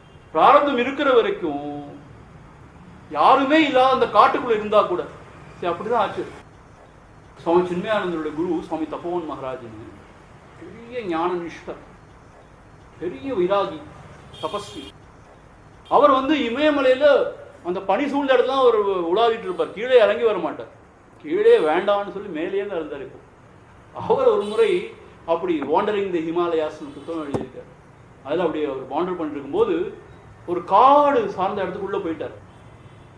போன பிறகு அவர் திடீர்னு ஒரு எண்ணம் வந்துச்சு, நான் இன்னைக்கு உட்கார போறேன். ஆளரவமே கிடையாது, இமயமலையிலே கிடையாது, அதில் ஒரு பெரிய அந்தகாரமான காட்டுக்குள்ள போயிட்டார். ஏதோ அங்க போயிட்டார். இன்னைக்கு நான் இங்க உட்கார போறேன், இன்னைக்கு இந்த பகவான் கடவுள் எப்படி எனக்கு சாப்பாடு கொடுக்குறான்னு பார்ப்போம் அப்படின்னு சொல்லி உட்காந்துட்டாரு. சும்மா உட்காந்துட்டார். அப்ப என்ன ஆச்சா, கொஞ்ச நேரம் கழிச்சு, ரொம்ப ஒரு 5-6 மணி 7 மணி 8 மணி கழிச்சு ஒரு இரவான பிறகு அங்க 2 திருடர்கள் வந்தாங்க. உன்ட்ட என்ன இருக்கு, எடு எடு அப்படிலாம் சொன்னாங்களாம். அவர் பாவம் பிக்ஷாண்டி, அவர்கிட்ட ஒன்றும் கிடையாது. சொன்னா என்கிட்ட ஒன்றும் இல்லை, என்ன வேணா எடுத்துட்டு போயிட்டு ஒன்றும் இல்லை அப்படின்னாரு. அவங்களும் தேடி தேடி பார்த்தாங்களாம், துலாவி பார்த்தா ஒன்றும் இல்லை, இதுக்கு பிரயோஜனமே இல்லைன்னு அதை விட்டுட்டு அவங்க அந்த மண்டபத்தில் போய் தாங்க கொண்டு வந்த சாப்பாடை திறந்து சாப்பிட ஆரம்பிச்சாங்களாம். இவரும் பேசாமல் இருந்தாராம், எங்கேயோ பார்த்துட்டு அவர் பாட்டு இருந்தாராம். அவங்க மனசுக்குள்ளேயே கருணை வந்துடுச்சு. அவ்வளோ திருடர்கள், வழிப்பறி கொள்ளைக்காரர்கள், அவங்க இதயத்திலேயே அதுதான் பகவானுடைய கருணை. அப்படிப்பட்ட கல்லான இதயத்திலே கருணை வந்துடுச்சு. பார்த்தாங்களாம். சாப்பிட்டியா நீன்னு கேட்டாங்களாம். சாப்பிடலண்ணா. சாப்பாடு வேணுமா? இருந்தா கொடு. அவருக்கும் சாப்பாடு கொடுத்தாங்களும் சாப்பிட்டாங்க. அவர் சொல்றார், பகவான் அவரே தான் திருடத்தை வந்து எனக்கு இன்னைக்கு சாப்பாடு கொடுத்தாரு சொல்றாரு. உலகத்துக்கு வேணா அவங்க திருடர்களா இருக்கலாம், என்னை பொறுத்து மட்டும் பகவானே திருடனை வந்து எனக்கு இன்னைக்கு உணவு கொடுத்தார். அதே மாதிரி விவேகானந்தர் லைஃப்ல ஆக்சுவலி அவர் ட்ரெயினில் போயிட்டு இருக்கும் பொழுது ஒரு பெரிய சேட்டு அவங்களாம் வந்து வேணுன்ட்டே இவருக்கு கோவத்தை கிளப்புன்னு சொல்லிட்டு முன்னாடியே சாப்பிட்டுட்டு இருந்தாங்களாம், இவருக்கு சாப்பாடு கொடுக்காம. இவங்கெல்லாம் சன்னியாசிகள்லாம் வந்து ஊரை ஏற்றி பிழைக்கிறாங்க, வேலைகளை செய்யாம வெட்டியா இருந்து அடுத்தவங்கள இது ஏற்றி பிழைச்சி சாப்பிட்றாங்கன்னு சொல்லிட்டு என்னென்னமோ பேசிட்டு இருந்தாங்க. அவர் பாட்டுக்கு, ஆனால் அவர் ரொம்ப காலம் சாப்பிடல, அவர் ரொம்ப நாளாக சாப்பிடலாம், ரொம்ப இதாக இருந்தார், க்ஷீணமாக இருந்தார். அப்படி இருக்கும்போது ஒரு ஸ்டாப் வந்துச்சு. விடுவிடுன்னு ஓடி வந்தார் ஒரு வயசானவர். சாப்பாடை கொண்டு வந்து இப்படி தேடி தேடி பார்த்தார். அப்படின்னு சொல்லிட்டு விவேகானந்தரை பார்த்து வந்து, உங்களுக்கு தான் தேடினேனா, இந்தாங்க சாப்பாடுன்னு கொடுக்குறாரு. இந்த சேட்டு இவங்களுக்கும் ரொம்ப ஆச்சரியமாக போயிடுச்சு, என்னடா அது எவங்க வந்து கொடுக்குறானேன்னு. உடனே விவேகானந்தர் சொன்னார், ஒருவேளை நீங்கள் தெரியாது நானா இருக்காது, நான் உங்களுக்கு தெரியாது எனக்கு முன்ன பின்னங்கிறார். இல்லை நீங்கள் தான் அப்படிங்கிறார். ஏன்னு கேட்டா, நான் வந்து ராம பக்தன், நான் தூங்கிட்டு இருந்தேன், ராமர் வந்து சொன்னார் என்னுடைய பக்தன் ஒருத்தர் ரொம்ப பட்டினியா கிடக்காம போய் சாப்பாடு கொடுன்னு சொன்னார். நான் யாருன்னு கேட்டேன், உங்களை மாதிரி உருவத்தை தான் எனக்கு காமிச்சார், பகவானே சொல்லி அனுப்பிச்சிருக்கார், நான் கொண்டு வந்திருக்கேன்னு சொல்றேன். இந்த ஷேட்டு அப்படியே மலைச்சு போயிட்டு விவேகானந்தர் பகவானுடைய அருளை நினைஞ்சு கண்ணீர் மழுக சாப்பிட்றாரு. அது மாதிரி இந்த உடம்போட பிராரப்தம் வந்து இருக்கணும்னா சாப்பாடு வரும். இதுதான் பிரகலாத ஆழ்வாரும் சொல்றார் பாகவதத்தில். உனக்கு சாப்பாடு கிடைக்கணும்னா உனக்கு எது கிடைக்கணும் அது கிடைக்கும், கிடைக்க வேண்டாம்னா என்ன இருந்தாலும் உனக்கு கிடைக்காது. ஆகவே இந்த உடம்போடைய போஷணைக்காக நீ ரொம்ப பாடுபட வேண்டாம், அல்லல் பட வேண்டாங்கிற. எது இருக்கோ அதை கொண்டு நீ சந்தோஷப்படு. ஆனால் இந்த ஆன்மீக செல்வம் இதுதான் ரொம்ப அருமையானது. அதற்காக தான் நம்ம முயற்சி செய்யணுங்கிற. அதுதான் நமக்கு உண்மையான சந்தோஷத்தை கொடுக்கக்கூடியது. மற்ற எல்லாமே துக்க கலப்புள்ள சந்தோஷம். அது சந்தோஷமே கிடையாது. ஆக்சுவலா சந்தோஷம் நினைச்சிட்டு இருக்கோம், ஆனால் கிடையாது. அசாஸ்வதம். இன்னைக்கு இருக்கிற மாதிரி இருக்கு, இல்லாம போயிடுது. ஆனா இதுதான் சாஸ்வதம். எப்பயும் சாஸ்வதமான பொருள் ஆத்மஸ்வரூபம். எந்த துக்கமும் கலக்காத ஆனந்தம் ஆத்மஸ்வரூபம். மங்களமான பொருள் ஆத்மஸ்வரூபம். மற்ற எல்லாமே அமங்கலம் தான். ஏதோ ஒரு வகையில் ஏதோ ஒரு மன சஞ்சலத்தை தான் கொடுக்குது. பகவான் இன்னொன்று சொல்லிட்டு ரொம்ப கிளியரா, சுகம்னா என்ன துக்கம்னா என்ன அப்படின்னு பகவான்கிட்ட கேட்டபோது என்ன சொன்னார் தெரியுமா? இதயஸ்தானத்திலேருந்து மனம் வெளிக்கிளம்பி பகிர்முகமாகும், அதுக்கு பேர் துக்கம். அவ்வளவுதான். பகிர்முகம் என்ன அதை அனுபவிச்சாலும் சரி, எவ்வளவு இன்பத்தை அனுபவிச்சாலும் துன்பம் தாங்கிறாரு. இதயஸ்தானத்திலிருந்து மனம் வெளிக்கிளம்புனா அதுக்கு பேர் தான் துக்கம். அந்த மனமானது இதயஸ்தானத்துல பொருந்தி இருக்கும்போது அதுக்கு பேர் தான் சுகம். Full stop. அவ்வளவுதான் அவர் சொல்ற சுக துக்கத்துக்கு. ஸோ அதனாலதான் எவ்வளவு போகங்கள் அனுபவிச்சாலும், எங்க போய் என்ன மாதிரி எல்லாத்தையும் பார்த்து கீத்து அனுபவிச்சாலும் எல்லாருமே கடைசியில் வந்து தூங்க தான் நினைக்கிறோம். ஏன்? தூங்கும் போது அந்த மனமானது ஒடுங்கி விஸ்ராந்தையா இருக்கு. ஆனால் ஒரு அஞ்ஞானம் தான் அது. அதை பற்றி அறியாததுனால அதுதான் ஆன்மான்னு தெரியாமல் இருக்கு நமக்கு. நான் விஸ்ராந்தையா இருக்கு. ஆக எவ்வளோ போகத்தை அனுபவிச்சாலும் கடைசியில் வந்து படுத்து ஆன்னு தூங்கணும்னு தான் நினைக்கிறோம். அப்பாடா நம்ம பெட்ல வந்து நம்ம தலானியோட வாசத்தோட மற்ற தலானி சரி வராது. என்ன அர்த்தம்? அப்படி தொடர்ந்து தூங்கணும். ஏன் அப்படி தூங்க நினைக்கிறோம்? ஏன்னா அங்கதான் உண்மையான பரமசாந்தி பரம சந்தோஷம் ஸ்வரூபத்துல தான் இருக்கு. அதனாலதான் அடிபடிப்பட்டு அவ்வளோ கூட்டத்துல போய் 8 மணி நேரம் 10 மணி நேரம் நின்று திருப்பதி வெங்கடாஜலபன் முன்னாடி போனோன்னு அப்பா அப்படி கண்ண முடியும். இதுக்கு தானே இவ்வளோ கஷ்டப்பட்டு இவ்வளோ வந்த நீ அப்பா இப்படி கண்ணை முடுத்துக்க வந்து அவன் ஒரு செகண்ட் முடுக்க போறான். அவனுக்கு ஜர்கட்டி ஜெர்கி பிடிச்சி எடுத்துட போறான். அந்த ஒரு செகண்ட் போய் அப்பா என்ன அர்த்தம்? அவ்வளவு ஆசையில போறதுனால மனம் தாபத்தில் தவிக்க அவனை பார்த்துடணும்னு கடைசி என்ன ஆயிடுது? அவ்வான்னு ஒடுங்கிடுது ஒரு சினம். அப்பதான் ஆனந்தம் உண்டாகுது, அமைதி உண்டாகுது. ஆக இந்த மனமானது ஆத்மஸ்வ ஒடுங்கும் போது உண்மையான சாந்தி உண்டாகுது. அந்த சாந்தியில தான் உண்மையான சந்தோஷம். நீ அன்னைக்கே நான் சொன்னேன், அசாந்தஸ்ய குதசுகம். சாந்தி இல்லாட்டி சந்தோஷம் கிடையாது. அந்த சாந்தி எங்க கிடைக்குது? மனமானது எல்லாவற்றையும் விட்டு விட்டு அபாடா அப்படின்னு இதே ஸ்தானத்தில் பொருந்தும் பொழுது அதை மாதிரி ஒன்றுமே கிடையாது. That is nothing like that. That is nothing like that.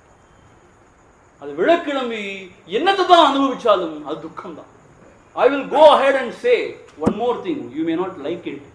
You may condemn me. Even வெளிக்கிளம்பி பகவானே அதுவே இதுவே ஆராதனை பண்றது கூட அடுத்தது தான், அடுத்த பட்சம் தான். அது வெளிக்கிளம்புச்சுனாலே அங்க பிளவுபட்டு போன உணர்வுநிலை வந்ததுனால அங்க ஒரு துக்கம் தான். அது பேர் துக்கம் தான். அது ரேசானதை பொருந்தி ஹா அப்படின்னு இருக்கும் பொழுது அதை மாதிரி ஒன்றும் கிடையாது. அப்படியே இருக்கிற மாதிரி ஒரு வல்லமை வாச்சா அவனை மாதிரி யாருமே கிடையாது. அவன் தான் சீவன் முக்தன், அவன் தான் ஞானி, அவன் தான் எல்லாம். அதுதான் பகவான். அதுதான் பகவான். பகவான் ரமண மகர்ஷி அப்படிதான் வாழ்ந்தார். ஒன்றும் கிடையாது, சும்மா இருந்தார்.